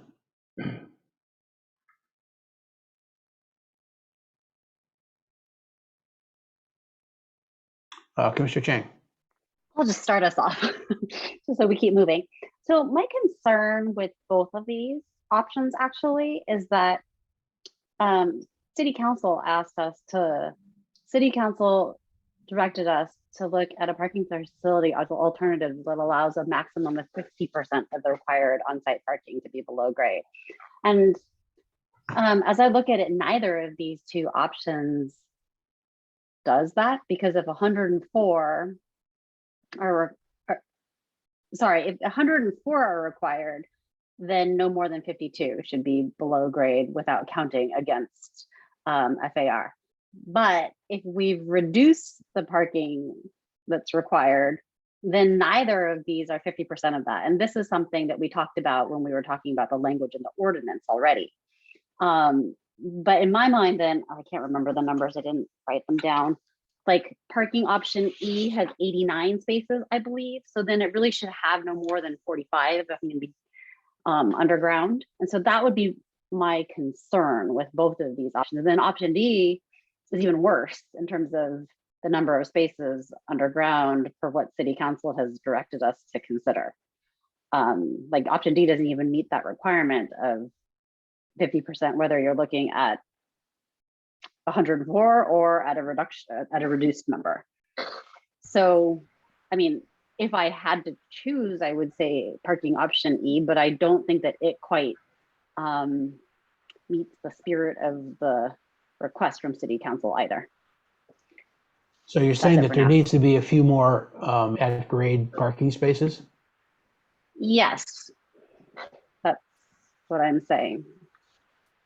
I think 7, right? Because it has parking option E has 52 below grade right now. And if it's only supposed to have half, then it would need 7 more at the surface. But I mean, all of this, so I said that was all I was going to say, but all of this really begs the question of this larger question, which we're not really talking about for this specific item, but the variance. Because what's happening here is that Castlea's building plans are causing them to remove surface level parking, which then causes them to need to build it somewhere else, which means building it underground. And so it's like this cascading,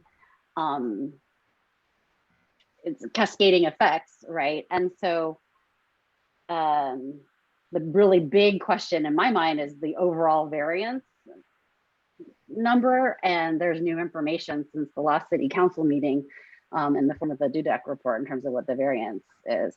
But that's like a larger, different discussion than this one slide. Thanks. Commissioner Heckman?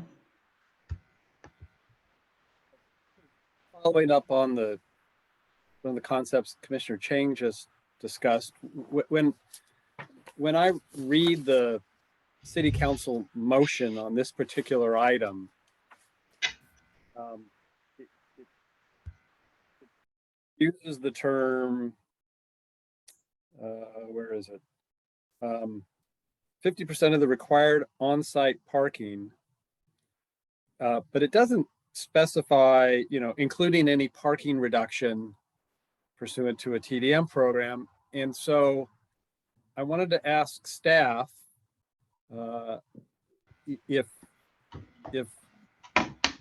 there was elaboration at the council meeting that would help clarify if the council was, specifying to take that into account or not, just so our direction is a little more clear. I don't think there was a statement that removed the code defined required on-site parking. That's a phrase. Required on-site parking is based on what the code requires for the number of classrooms at that school, so that are proposed. So that's the required on-site parking. And then 50% of that is what we understood the motion to be about. I mean, that's how we do parking adjustments. We say, this is how many are required to do by code. And they say, can we please have a parking adjustment, director approval, to not provide this percentage of the required parking that the code tells us we have to have,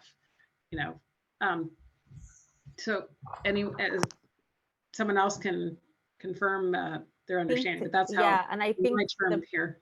I think unfortunately, I think we don't have complete clarity on what the council was intending. I think in part because of the terminology difference, and so it's not clear if they meant, to Commissioner Chang's point, to say, well, if you take a reduction, then half of that, or to say half of the required, which is the language we would use, and the required parking always stays the same. Even if you're adjusted down, the required is still at the 104. It's just you've got an adjustment to reduce what you're actually providing on site. So it's a little bit of planner language, perhaps, kept tripping us up. Well, that could be the core of the motion, is to ask for that clarification. Commissioner Heckman? Well,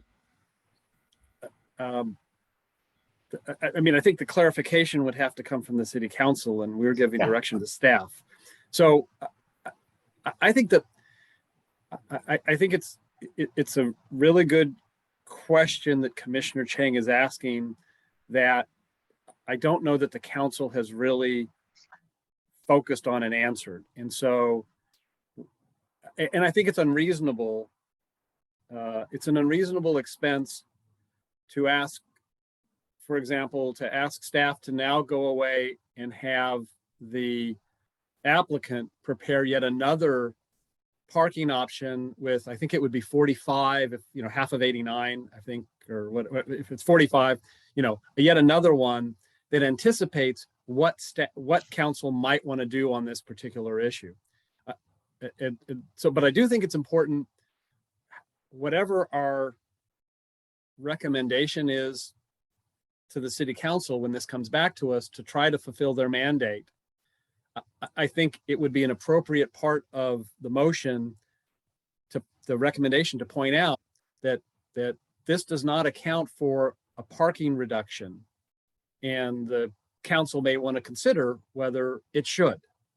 And then the council can take it up, and if they want a different option presented to them, they can order it and we will flag the issue for them. So, but at this point, I don't think we want to assume that the council said something that intended something that they didn't say. So where I was going on this item, assuming for the moment that they meant 50% of 104, the additional information I would like for staff to bring back is a comparison of option E, which staff is recommending, and option D, which the applicant is preferring.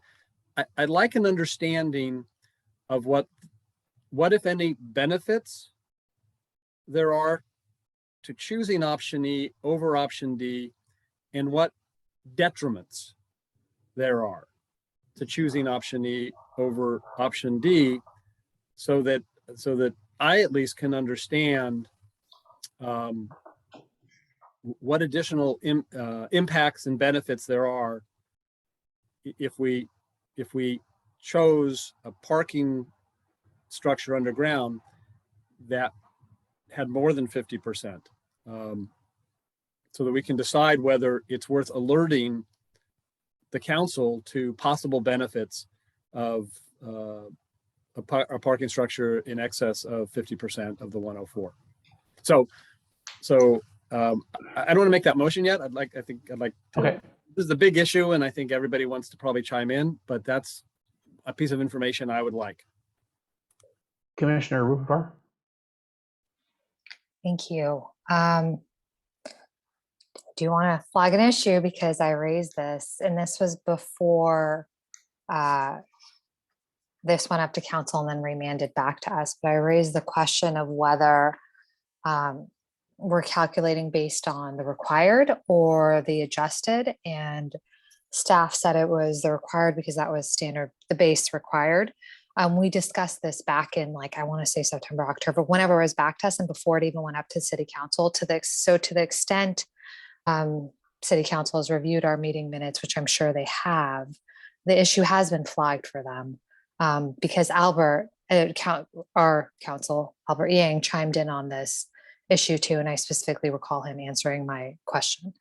So there's, I did want to flag that. And then, I mean, to me, it seems like option E, based on what I know right now, is preferable, but I would be curious to get that additional information that Commissioner Heckman flagged so we can fully understand the pros and cons of each before we make a recommendation, which we're not doing at this time. Thank you.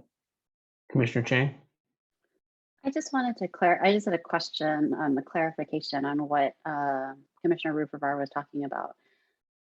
This Castellea has not. So the discussion about 50%, I believe, happened with City Council kind of in the March timeframe, and then we saw this item in like November, December timeframe, right? But it hasn't gone back to City Council since then, so we haven't gotten any clarification on the 50% and whether that's of the initial parking requirement or the reduction. Is that right? Like, I'm confused because Commissioner Rupert seemed to indicate that council should have already provided clarification. So, yeah, go ahead, staff. If you, yeah, go ahead. I was just going to say, I think you're correct, Commissioner Chang, in terms of the timeline. One way that the commission might consider it is, of course, there's options E and D, but you could also consider the question of just whatever the amount is it appropriate for 50% of the required parking to be provided below grade? And so that could be a way that the commission looks and says, yes or no, or yes, generally, but we want to have some more information such as X, Y, and Z, and we don't feel we have clarity on what that number of spaces is. Concept. So you're suggesting that we give council, like, maybe our goal should be to give council feedback on whether this 50% number is correct. Is that what you're suggesting? That's one way the commission could take it. I don't know, Ms. French, or if Office of Transportation, again, we haven't had, to your point on the timeline, March and then getting it to y'all in the winter time. I don't think we've been able to receive clarity from the council as a body on what exactly they had in mind. I don't know. Yeah, Amy. they might have had this exactly in mind or not, and or it could have just been an error in the heat of the night. I don't know what time this was, but I think it's pretty easy to figure out by asking the maker and the seconder what the intent was, and then you can have your conversation and say, well, that's not how we usually calculate it. What do you really intend? And then we know where we're going. So we certainly could do that, but I would be cautious that the entire council voted on it, and so Yeah. we can't necessarily just take their spirit of intention to mean agree. its direction. Yeah. Would it, And I would certainly it think help that. to- Go ahead. Would it help to show visuals that have side by side looking at the below grade footprint of E and D, just to move that part of the conversation along? I hear that you want us to come back with more stuff, but we have stuff to show that might visually help folks see, compare the two, if that's helpful. Well, I mean, you can bring that back when you bring the other stuff back, if that's what you're asking. Sure, I have it Yeah. tonight. Anyone wants to look at it tonight? I don't think we need to see it tonight because you have to bring back other stuff as well, right? Yeah. Just more stuff to bring back. If I showed it tonight, you could see it Well, tonight. I think, Amy, do you want to just go to the slides if you know what numbers they Yeah. are, and then they can decide if they do. want to talk about it more? Sure.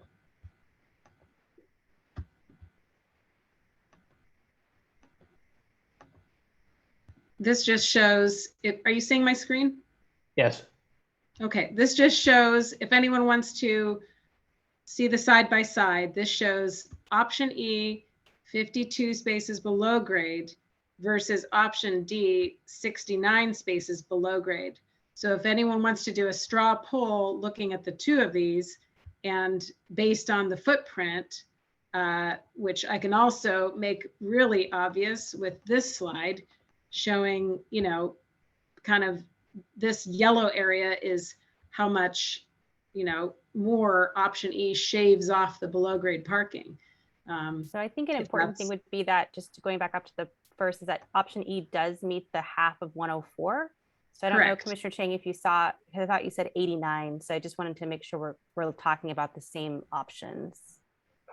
No, I understand that option E meets the half of the 104, but option D does not with the 69. Yes.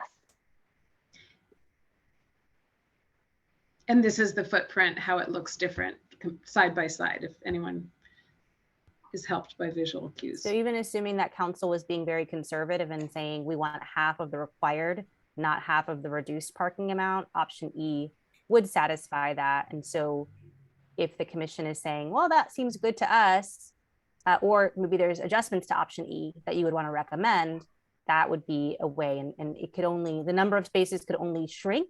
It wouldn't get more than 104 because they're not going to be required to provide more than 104 spaces with a reduction, and half of the reduction that could be, if that is council's intent.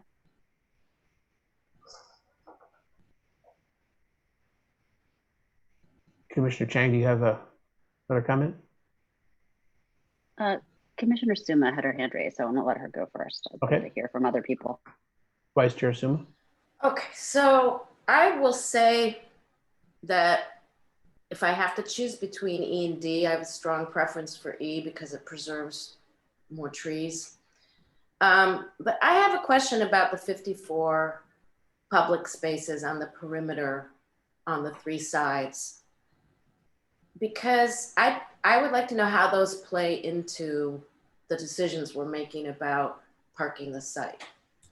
So there's 54 on Kellogg, Bryant, and Emerson. There's 54 public spaces on the Casti side of the block. And Casti, their calculations in that chart you showed us earlier show that they count those. And sorry. No, thanks, go ahead. They don't count them toward you can't count street spaces towards required. That does not, the code does not acknowledge street spaces as meeting required parking. Oh, for sure, I know that, but they're included in Casti's parking plan.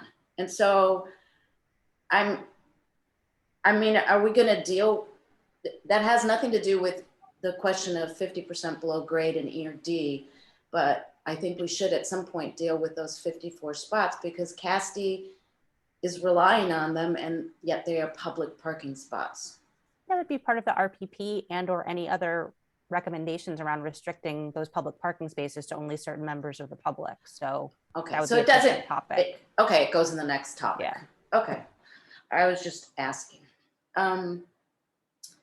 And then I guess that's it then, because I've already stated a preference for E. Okay, back to Commissioner Chang then. Okay. Yeah, I mean, I already stated that same preference for E, but I did have additional more specific questions about the garage itself as I was reviewing the plans. So one question I had was about, or one concern I have is about the utility easement.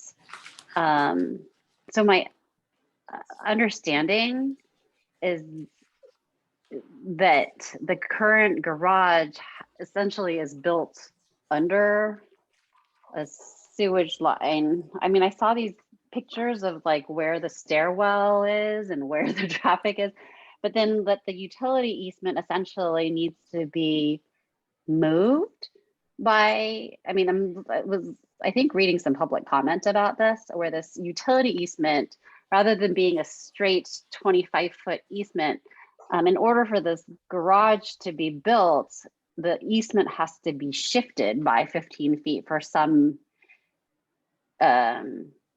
amount of distance along the garage.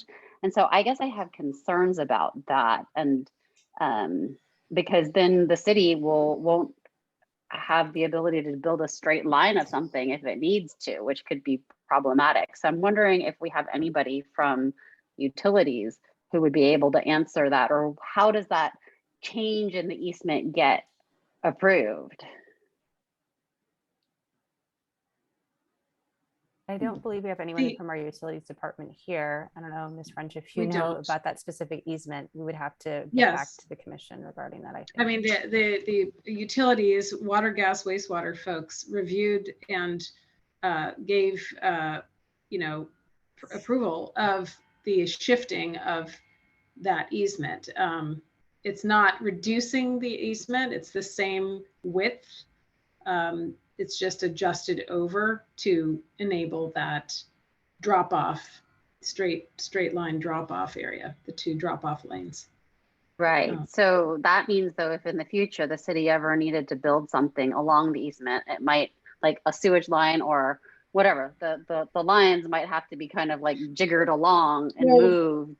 If I don't think that's because they abandoned the roadway easement. It would never be a roadway because that was abandoned years ago. It's simply just utilities underground pipe type easements. Right. No, I understand, but that's potentially even more concerning because I don't know, I've had tree root problems because things get, shifted. And I would imagine with water flowing and sewage flowing, we want it going in a straight line and not turning corners if we can possibly avoid it. But I'm not an expert on this. That's just a concern that I raised. So that would be helpful information to have to understand the utilities engineering team about it. I mean, generally they're pretty conservative, so I don't think they would approve something that wasn't in the best interest of the city's facilities, but we can check on that. Okay. And then one other question. I was looking at the drop-off plan, and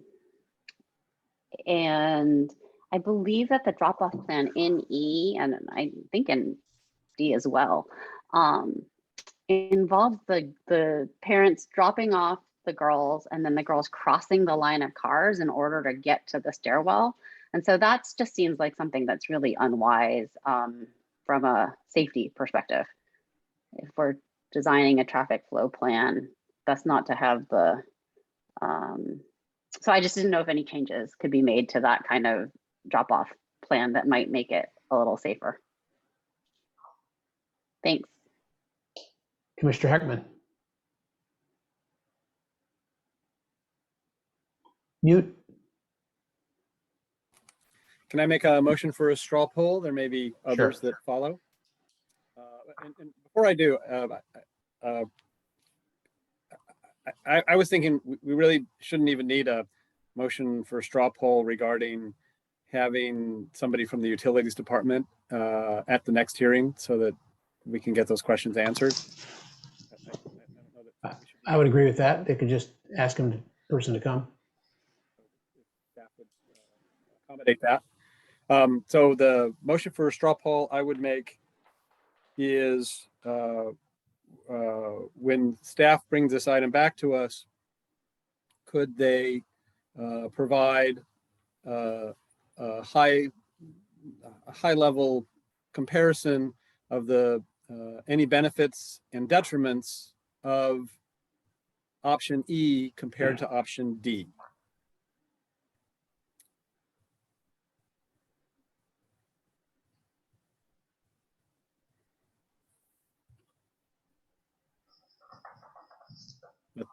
That's it. Commissioner Templeton? I'm not satisfied that I fully understand why we need that. I think that like this has been hashed out pretty extensively in the EIR. Am I missing something? And ARB as well. And ARB? Go ahead, Commissioner Heckman. After you unmute. Neither of these particular options was analyzed in the EIR. The council has given us direction to recommend the opportunity to recommend an underground garage that they said should contain no more than 50% of the required parking, which for the moment we're taking as half of 104. What I'm interested, I heard Commissioner Suma say a few moments ago that option D is better than option E because it saves more trees. What I read in the public comment is that there's an important tree, and I can't remember if it's 89 or 155, that one good thing about option E is it saves it, but option D does too.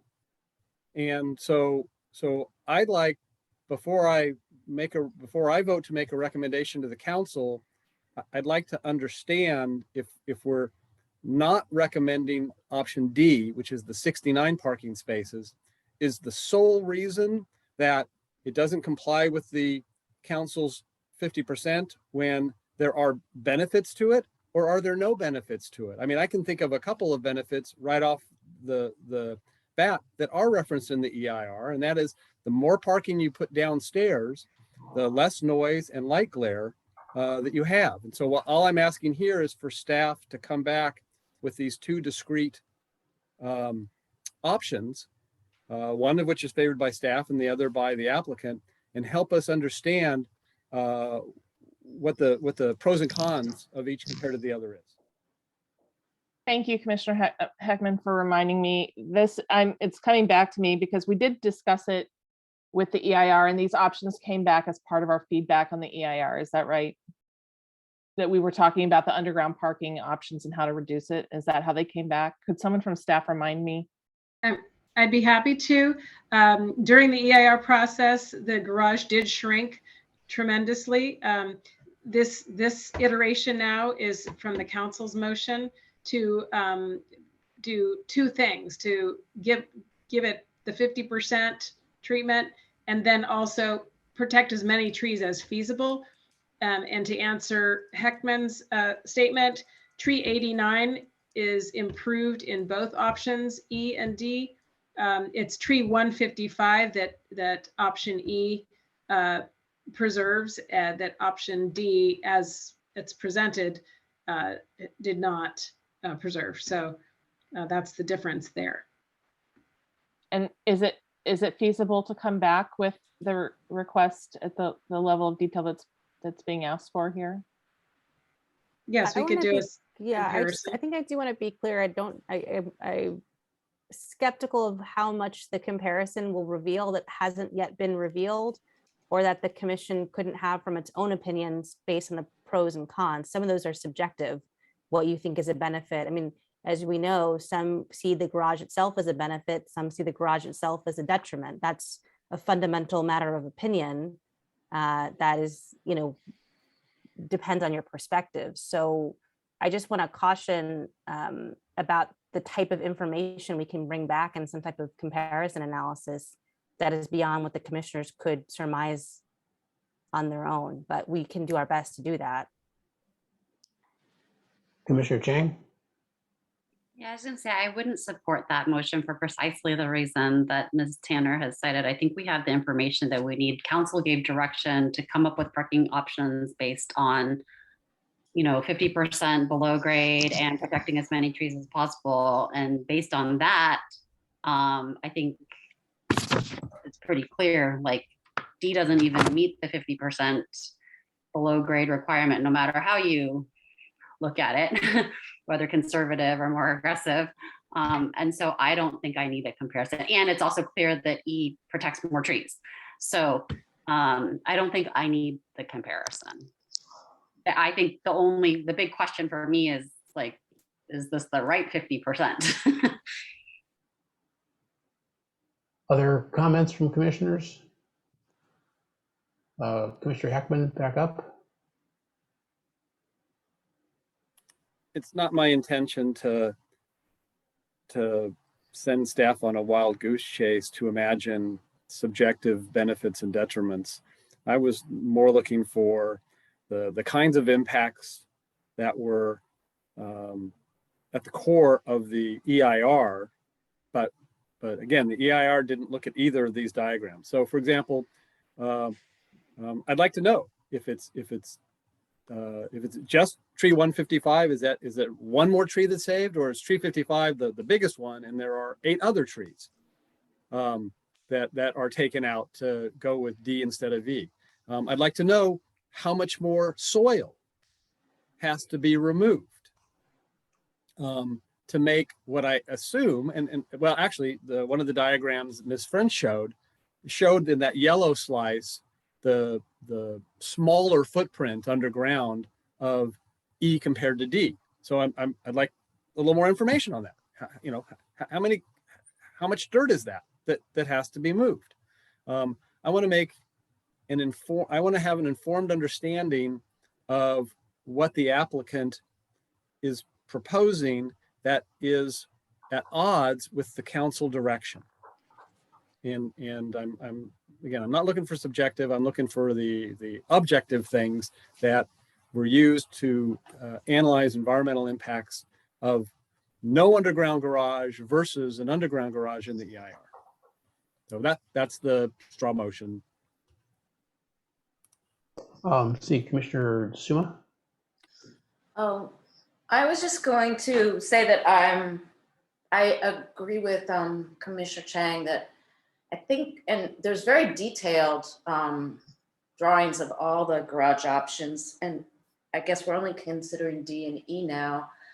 I don't see any reason to consider E. For me personally, I wish we had a no garage option, but it's clear that the council didn't intend that. So I guess we go with what the council intended, but I don't need more information about those options, 2 options. So I just want to comment that the motion did say direct staff and PTC to review both a non-underground parking facility and then this thing that we've just been discussing. But if it's a non-underground parking facility, we got to find places either in remote spots with considerations or at grade. And that starts to get back to the other question, which is if we have whatever is estimated now, 40,000 more in FAR than is generally accepted, and that were to be reduced, there would be more space on campus to park cars, and you wouldn't have to move the pool, and you wouldn't kill a couple more trees there. So keeps begging this kind of elephant in the room is at some point we need to, guess I'm sort of jumping ahead unintentionally to 8, which is other, but I think we want to take a look at the variance as well. Any other questions? Then let's go with Commissioner Heckman's straw poll.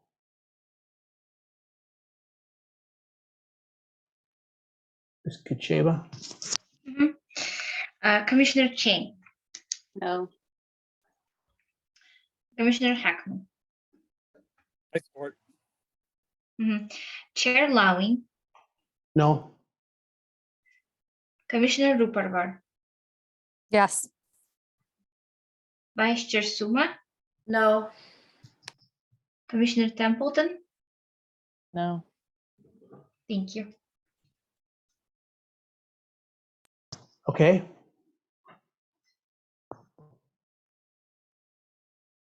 So staff doesn't need anything more on that, right?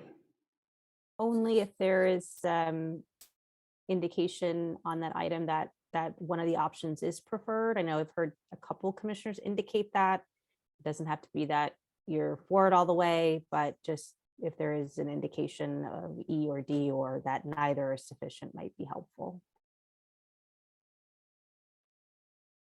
Anybody want to comment? Oh, sorry, Commissioner Templeton.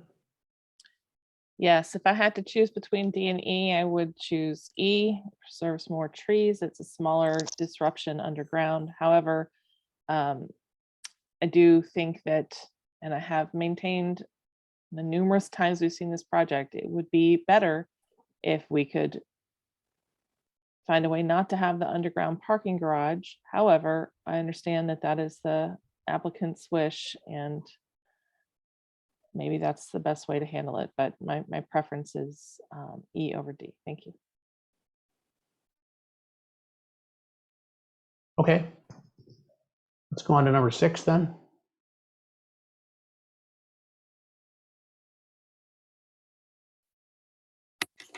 So this is the one I just commented on briefly that Sorry, Chair, I had a thought about the prior parking garage okay, go ahead.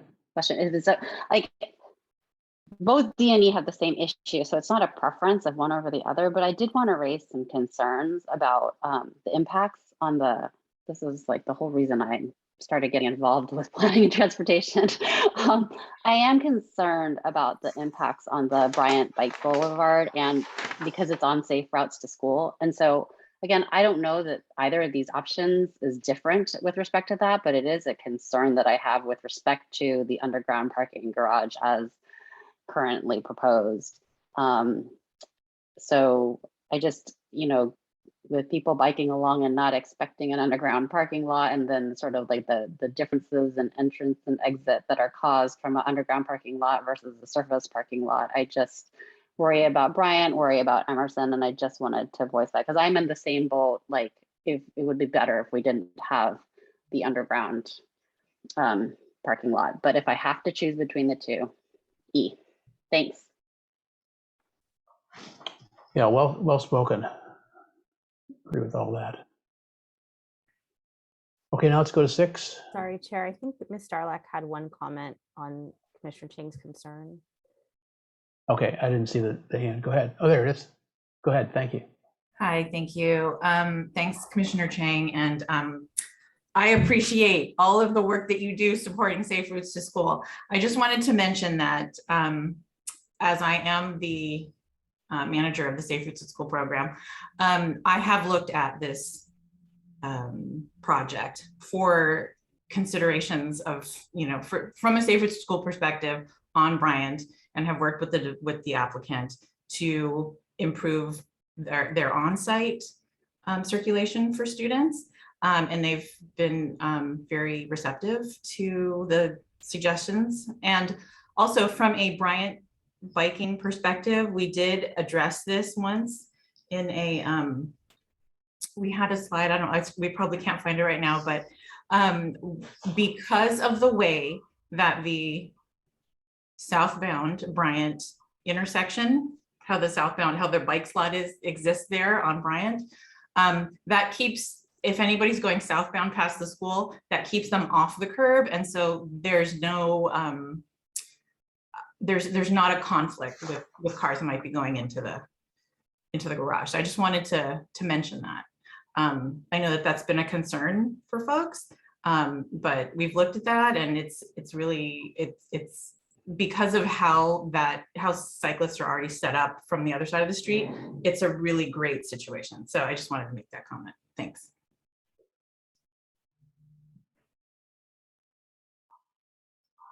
Okay, I see no more hands. Can we move to 6, please? And I want to look at the time. We're at 10:16. And I hope these next two are pretty quick. So I would ask your cooperation to try to zip through these. We're not doing midnight meetings tonight. So as I said before, I think there was no expressed interest on the part of the public or the applicant at the last meeting. And they particularly commented, I think, on how it worked so well that they were sharing one side of the street there. So, okay, go ahead, Commissioner Heckman. Yeah, regarding the RPP, I read a lot of the same comments. It doesn't seem like this area is ripe for an RPP now. And my thought was that the possibility of an RPP should just be in the TDM program. Again, it'll be in the tool belt. If circumstances change in the future and the neighborhood wants it and additional traffic mitigations are necessary, it's an available tool. I tried to do a search of the TDM program, but for some reason on my laptop it wasn't searchable. So it may already be in there, but that would be my suggestion, is just roll it into the TDM as an option if it's not already there. Commissioner Suma? So yeah, I don't even really think though it doesn't hurt, needs to be in the TDM, because we have a citywide process that is initiated by neighbors and a whole process laid out for the citywide RPP ordinance. So, and I haven't heard anybody wanting to explore it at this time. And then I guess this is, I guess this is the right place. So I don't think we need to say much about this, but this, I guess, is the right place to explore Castilleja's exclusive use of their side of the street on Emerson. And I know that was an informal agreement that worked well, but I'm uncomfortable with giving a specific parcel public parking spots. And I think we need to be open to discussing how to handle that in the future. Right now, it's just an informal agreement.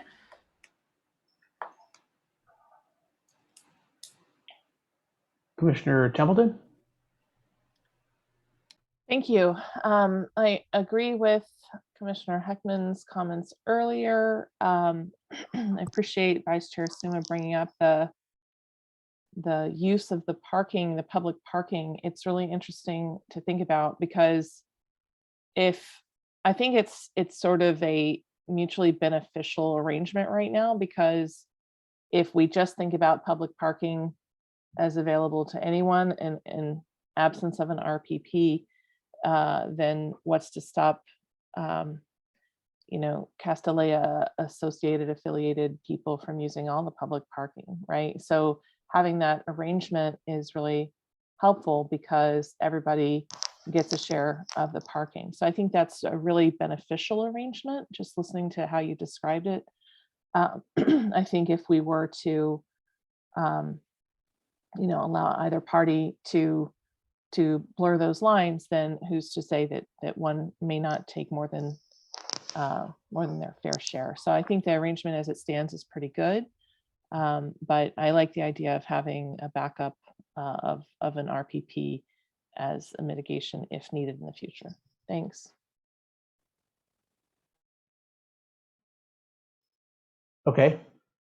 If there aren't any other comments, I guess our straw poll would be that we don't need any more information about that. Do you want that formalized, Assistant Director Tanner?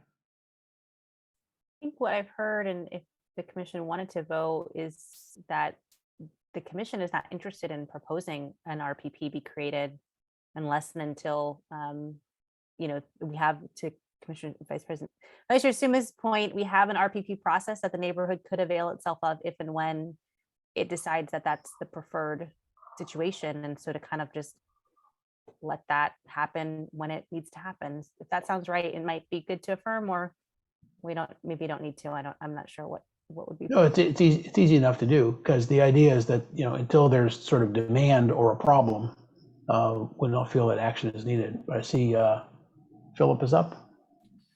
Yeah, thank you. I was just going to say, I think that would be really appropriate because the municipal code states that essentially it can be designated based on criteria that needs to occur. And one of those is that non-resident vehicles needs to substantially interfere with the use of on-street parking by residents. So I think until which time that actually occurs, it wouldn't really be appropriate to consider. And that might actually end up creating a hassle for everyone that doesn't necessarily want that. And typically that's why it's typically a resident initiated process to develop, and institute an RPP. And not all the time do you get consensus amongst the blocks for people actually wanting that process put in front of their house. So perhaps it would be to affirm that the commission feels RPP should be resident initiated, and if residents want to initiate the RPP in this area, then they can do so when that time comes. I would move that for convenience. Yep. Straw poll move. Any other questions, or should we vote? Ms. Klicheva, are you ready for the vote? Yes. Thanks. Commissioner Chang, Yes. Commissioner Hackman.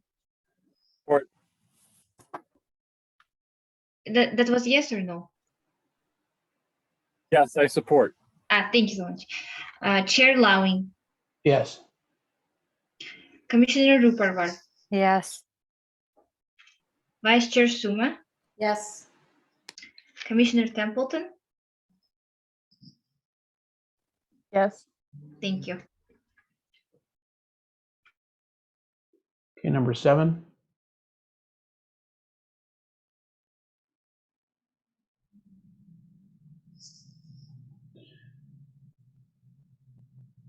Okay, this one, I just want to make a couple of preliminary comments. This one, the applicant was asked in one hearing or another, and the answer was, we need to know the schedule before we can go and check it out, which I thought was fair. But to me, this one seems a little bit like apple pie. I mean, I think we would all like to see some mitigation offsite. But I'm not sure that we need more information based on what the applicant said, unless council is going to suggest that it be required, and then they just have to figure it out. So open the floor to comments.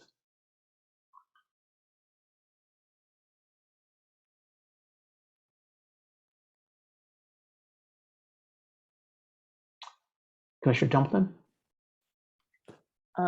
I agree with your comments, Chair. I'm not sure that this is something that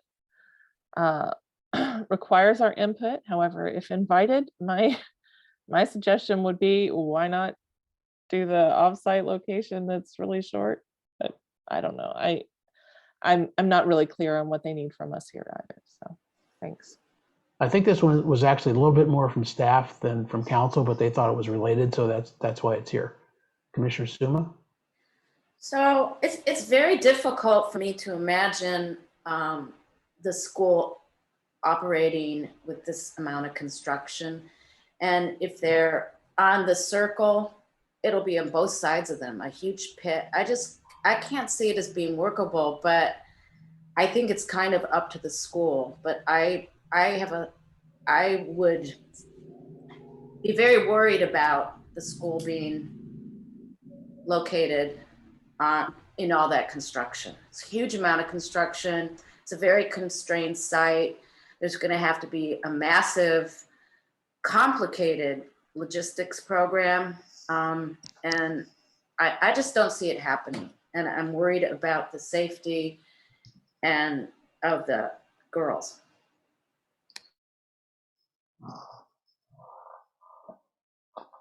Any other comments?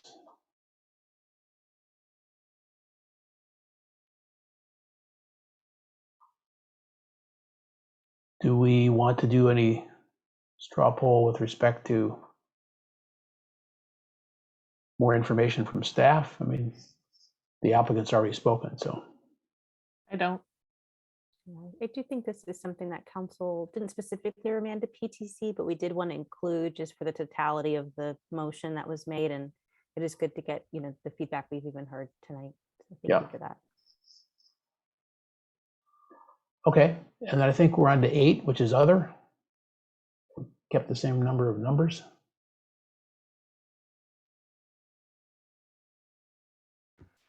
Oh, I guess we didn't put up 8. Yeah, there's no 8 because it didn't have anything on it. I think it's intended to be if there's any topics that the PTC had indicated a desire to weigh in on that weren't part of, I guess, council's motion, perhaps. Yeah, so in this would be a list of things for you to bring back to us. I don't mean a list like it's going to be 15 items, but this isn't stuff we're going to discuss tonight. It's stuff that we're going to put out to you. So for number 8, Commissioner Suma. I mentioned this in the discussion about the RPP, but I am interested in possibly finding a permanent solution for the 54 on-street spaces. And if staff has any information about other private institutions being given sole use of a public resource like that, it would be helpful to me. But I don't know if any of my colleagues are interested in looking at that. Commissioner Templeton? I was going to speak about something else, but I'll answer Okay. Vice Chair Suma's question. I'm interested in understanding the use and the designation of that space better, if it is sole use and if it is something that's an informal agreement or a formal agreement. Yeah, I'd be interested in learning more about that for sure. I think the other thing I would really appreciate from staff in a spirit of moving forward on this is really having some clear sense of boundaries on what you want from the Planning Commission. Many different city commissions have been involved in this discussion, and it's wonderful, right? And sometimes I think, I hear us discussing kind of things that might land in other people's purview and other commissions' purview versus ours. And it's very informative, but sometimes that also leads us to sort of stray and to make the scope of our discussion and our recommendations unnecessarily large and complex. So if we could, when you come back, have really clear guidelines about what's in and what's out of scope, right? So parking, zoning, things like that, I think that's PTC scope, but utilities and architecture, maybe that's information, but not something that we're going to be recommending on it and things like that. So it's hard because it's such a big project. So I think having some clarity there would help us as we move through this, because there's just so much to discuss if we don't add some structure. Thank you.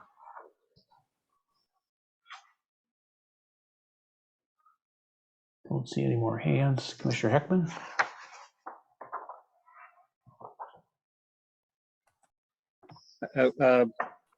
One item to talk about before I do that, just on the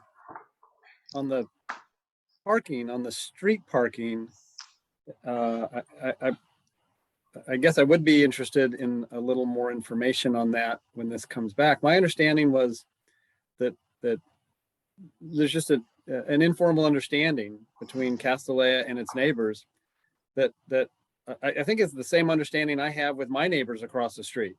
And that is, if you don't park in your driveway and park on the street, well, do it in front of your house, not mine, so that if I have somebody come over, they can park in front of my house and not yours.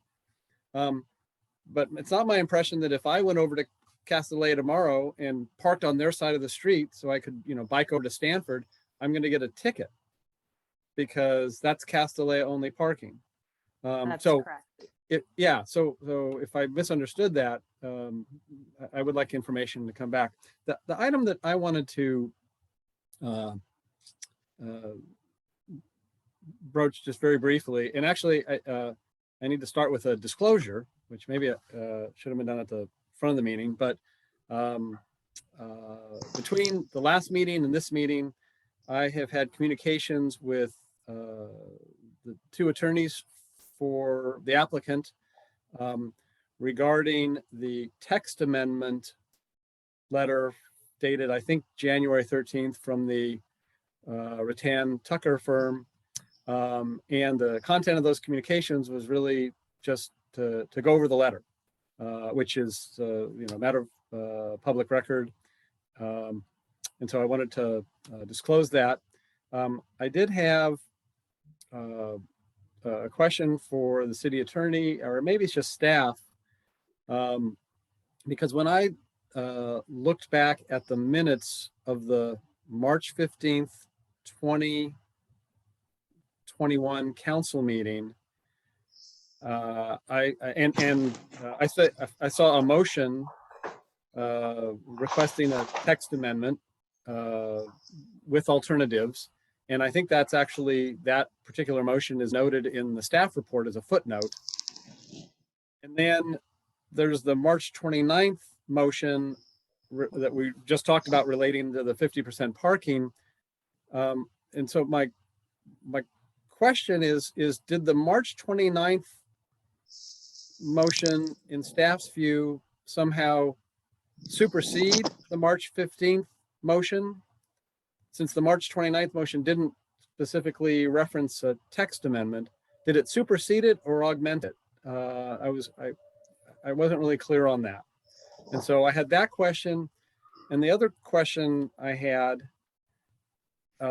is the letter points out that if there is a text amendment, it's supposed to be acted on by, or a recommendation made by the Planning Commission within 180 days, unless the council extends that time. And at our last meeting, we talked about the text amendment. And I'm wondering if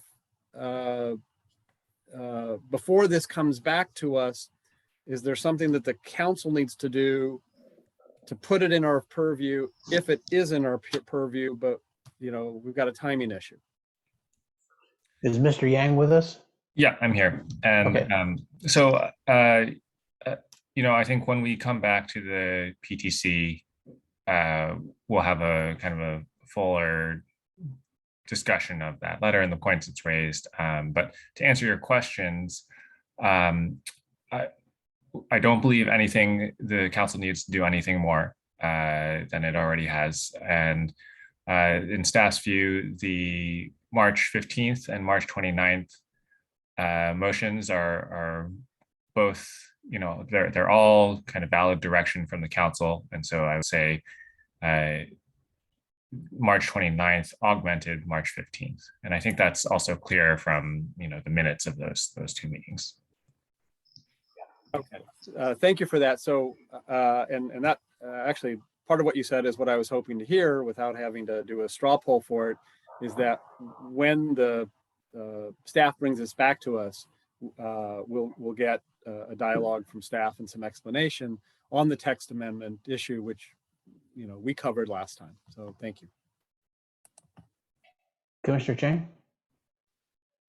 Yes, so the one thing that I would really like to have time to discuss and to see more information on when when this comes back to us is the variance. I think, a couple other commissioners mentioned that as the elephant in the room.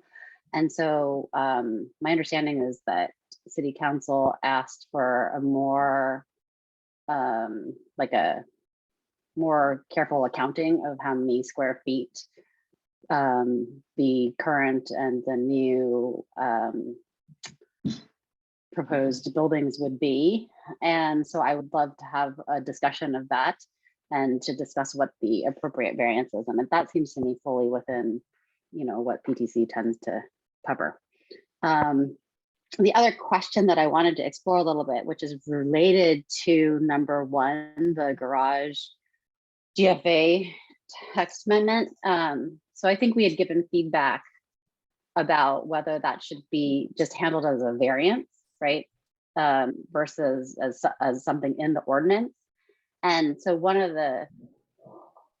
if it's in the ordinance as written, it seems like it's an exemption. So it just doesn't count towards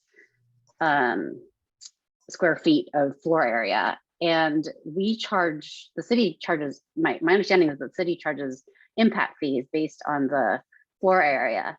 And so it seems, I'd like to understand what the difference in impact fees would be based on how we handle it, because I think it's probably a pretty substantial amount. And we've already discussed many times tonight that this is using up a lot of staff time. So there's definitely been a lot of impact on our city. So we may want to try and recoup some of that time in the form of impact fees. Do want to be clear that the processing of this application is paid for by the applicant, and those fees are already accounted for. The impact fees, we certainly can provide that analysis, but that's a different type of impact that would be okay. Covering. Thanks for clarification, but I mean, I think that there's there's no question that there will be impact in the neighborhood and impact on, with all the trucks coming through and whatever else. So, thank you. So is staff comfortable with acting on the items that we put on the other list? And if so, do you want us to put that into a straw motion? I think that those are good. I did want to ask Ms. French, I think some of the square footage items that ARB maybe is taking up in terms of the variance. Maybe I'm misremembering that, but part of it, I think there's an interplay between the two bodies. And so there's some sequencing there. Well, so the council's direction was to, remove the oops error there of 4,000 some odd. And so that happened. They went back to ARB with a reduced building. And then with this calculations, the city's consultant, of course, determined that there was some, volumetric space, some of which is being removed. So, but the variance was not a direction by council for the Planning Commission to study the variance further. But certainly modifying the findings to reflect the existing and floor area to be removed. So, more floor area is there now, more floor area would be removed than the project they previously saw. Well, if I understood what you just said, you're saying you're taking that to ARB, but not to PTC? No, the ARB would not look at the variance. That's not in their purview. It's in the council's purview, and not the ARBs. Right, but we're saying on PTC we want to see the variance now that it's been revised. I mean, clearly that's in land use, so we should be taking a look at that. The variance is to replace existing above grade gross floor area, and so they're still doing that. They're replacing less than what's there now is what's proposed, and it's just the overall amount because of how you count volumetric twice and 3 times towards the total. That's the difference. But they've met what the council directed us to remove the floor area that was an error last time, attributed to above grade where it was basement. I think we can come back and certainly help the commission understand, but I think what I want to make sure is what the council has remanded back to the PTC for consideration, and making sure we're staying, to Commissioner Templeton's kind of earlier comment, within the bounds of what we're being asked to look at again. Even if the variance is within PTC, if the council hasn't remanded that back, that may not be part of what they're asking the PTC to look at again. So we can certainly talk about it, but I just want to make sure that we're clear that it may not be part of the remand for PTC to Yeah, it was not. It was, I can share my screen that shows the motion about remanding it to the ARB. Right. And so I think that's kind of where I just want to, and I want to make sure that we understand here what the ARB's deliberations has, because I think there's an interplay, but it isn't that it's going to ARB and then coming back to PCC and then going to council. No. And so we just want to understand the kind of our sister commission, but also be clear whether or not the council's asked the PTC to weigh in again. And I think in this case, it hasn't. Yeah, Commissioner Suma? Oh, thank you. Assistant Director Tanner, does that mean that the council specifically asked for the variance to go back to the ARB? Yes. No, they didn't ask the variance to go back. They asked for a study, and they asked for the ARB to review a revised design that reduced the square footage above grade from the building they saw. Okay, but I mean, I don't think the council remanded the entire variance decision back to the council. But how can, I mean, the numbers are very different. How can it not come back? I thought it was in our purview. Well, it is in the PTC's purview generally, and certainly the PTC can make a recommendation. But I think in this case, I just want to be clear what the council has asked the PTC to do again, and the variance is not part of what the council's asked. No, I know they didn't ask that night, because I know what they did ask for, but I'm just surprised it wouldn't automatically have to come back to us since there's so much new information. That's all. Okay, so did you want a motion on 8, the items we talked about, or? No, I think they sound fine, pretty clear. Didn't seem like there was any opposition amongst yourselves to the information coming back. So I think that's good for staff. Okay. All right, I think 1 through 8 are accomplished. So unless staff has any other questions, I think that's the end of this agenda item for tonight. Unless, if I can say, because we said at the beginning, if the Planning and Transportation Commission wanted to do any kind of straw poll on number 1, because that didn't happen in December. Item 1. If there was time to do that. Yeah, I'll open that to the commission for comment. Commissioner Heckman. I think we've already learned from staff on item 8 that staff's already coming back to us. Right, in terms of, are we going to ask for more information regarding a text amendment? We already know staff's coming back to us with a more full analysis, related to the fact that since we last met, this letter has come in raising issues about it. And so I'm satisfied without giving staff additional direction on item 1 that we're going to get additional information when it comes back. Okay, any others? All right, then we'll declare this item closed. Thanks very much for staying on point.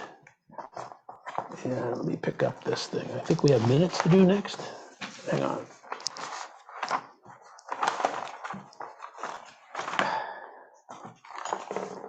That's deep in my pile by this point. Yes, we have approval of minutes of December 8. So I'll move approval. Vice Chair Suma, move approval. Commissioner Heckman. Vice Chair, consider a friendly amendment to move the approval for the draft minutes as revised. I have submitted revisions both to the verbatim and summary minutes for December 8th. Sure. Okay. Yep. I would like to second that motion. Okay. There's not any discussion. Could we please have a roll call vote? Yes. Commissioner Chang? Yes. Commissioner Heckman? Yes. Chair Lawing? Yes. Commissioner Rupervar? Yes. Vice Chair Suma? Yes. Commissioner Templeton? Yes. Motion carries 6-0 with Commissioner Rectal recused. Okay, great, thank you. Any committee items? My only committee item you saw last week, which was the Housing Element Working Group. So you got a very thorough update, and we continue to crank along. Commissioner Heckman? Just a clarification on the minutes. I don't think Commissioner Rekdal was recused, just absent. Yeah, I made the note to Medina. Thank you, Commissioner Heckman. Commissioner, questions, comments, announcements? We've already talked about future items, at least next week's future item. Okay, I did a couple of really quick comments on oh, sorry, Commissioner Chang. Do you guys have any thoughts yet about when we might be doing our retreat for calendaring purposes? Just what I was going to say. We had a pretty short pre-meeting yesterday, so we didn't have time to talk about that. But I thought in the context of getting the dates for the end of the year, where we might have to take more holiday breaks, making a decision on do we want a week off in the summer, we would take that. But I'd like to get to it very soon. So I'll be looking for an extra time to get there so we get it at the beginning of the year. And we can talk about work plan and what we want to contribute to the work plan and what council is going to contribute to our work plan and so on. So I think that's imminent, and we'd like to talk about that at the next pre-meeting. Yeah, I agree. And probably just what may happen is we'll discuss and then we will probably send out a poll. You know, one of the decisions will be whether it's just during a regular meeting or if it's during a different time, like council has a retreat on a Saturday, for example. What we want to do with that. And then we'll schedule it to make sure if it's during a regular meeting, pretty easy to schedule. It probably will be after the council's retreat, which is February 5th. So we can kind of align with theirs. Right. But to Chair's point, we need to have our work plans in by March. And so we want to have it sometime probably February, early March to make sure we can get our work plan settled. Okay, great. Thanks. Anything else? Well, thanks very much for your work tonight, which was quite productive. And we'll see you only next week because we're on again next week. All right. Good night.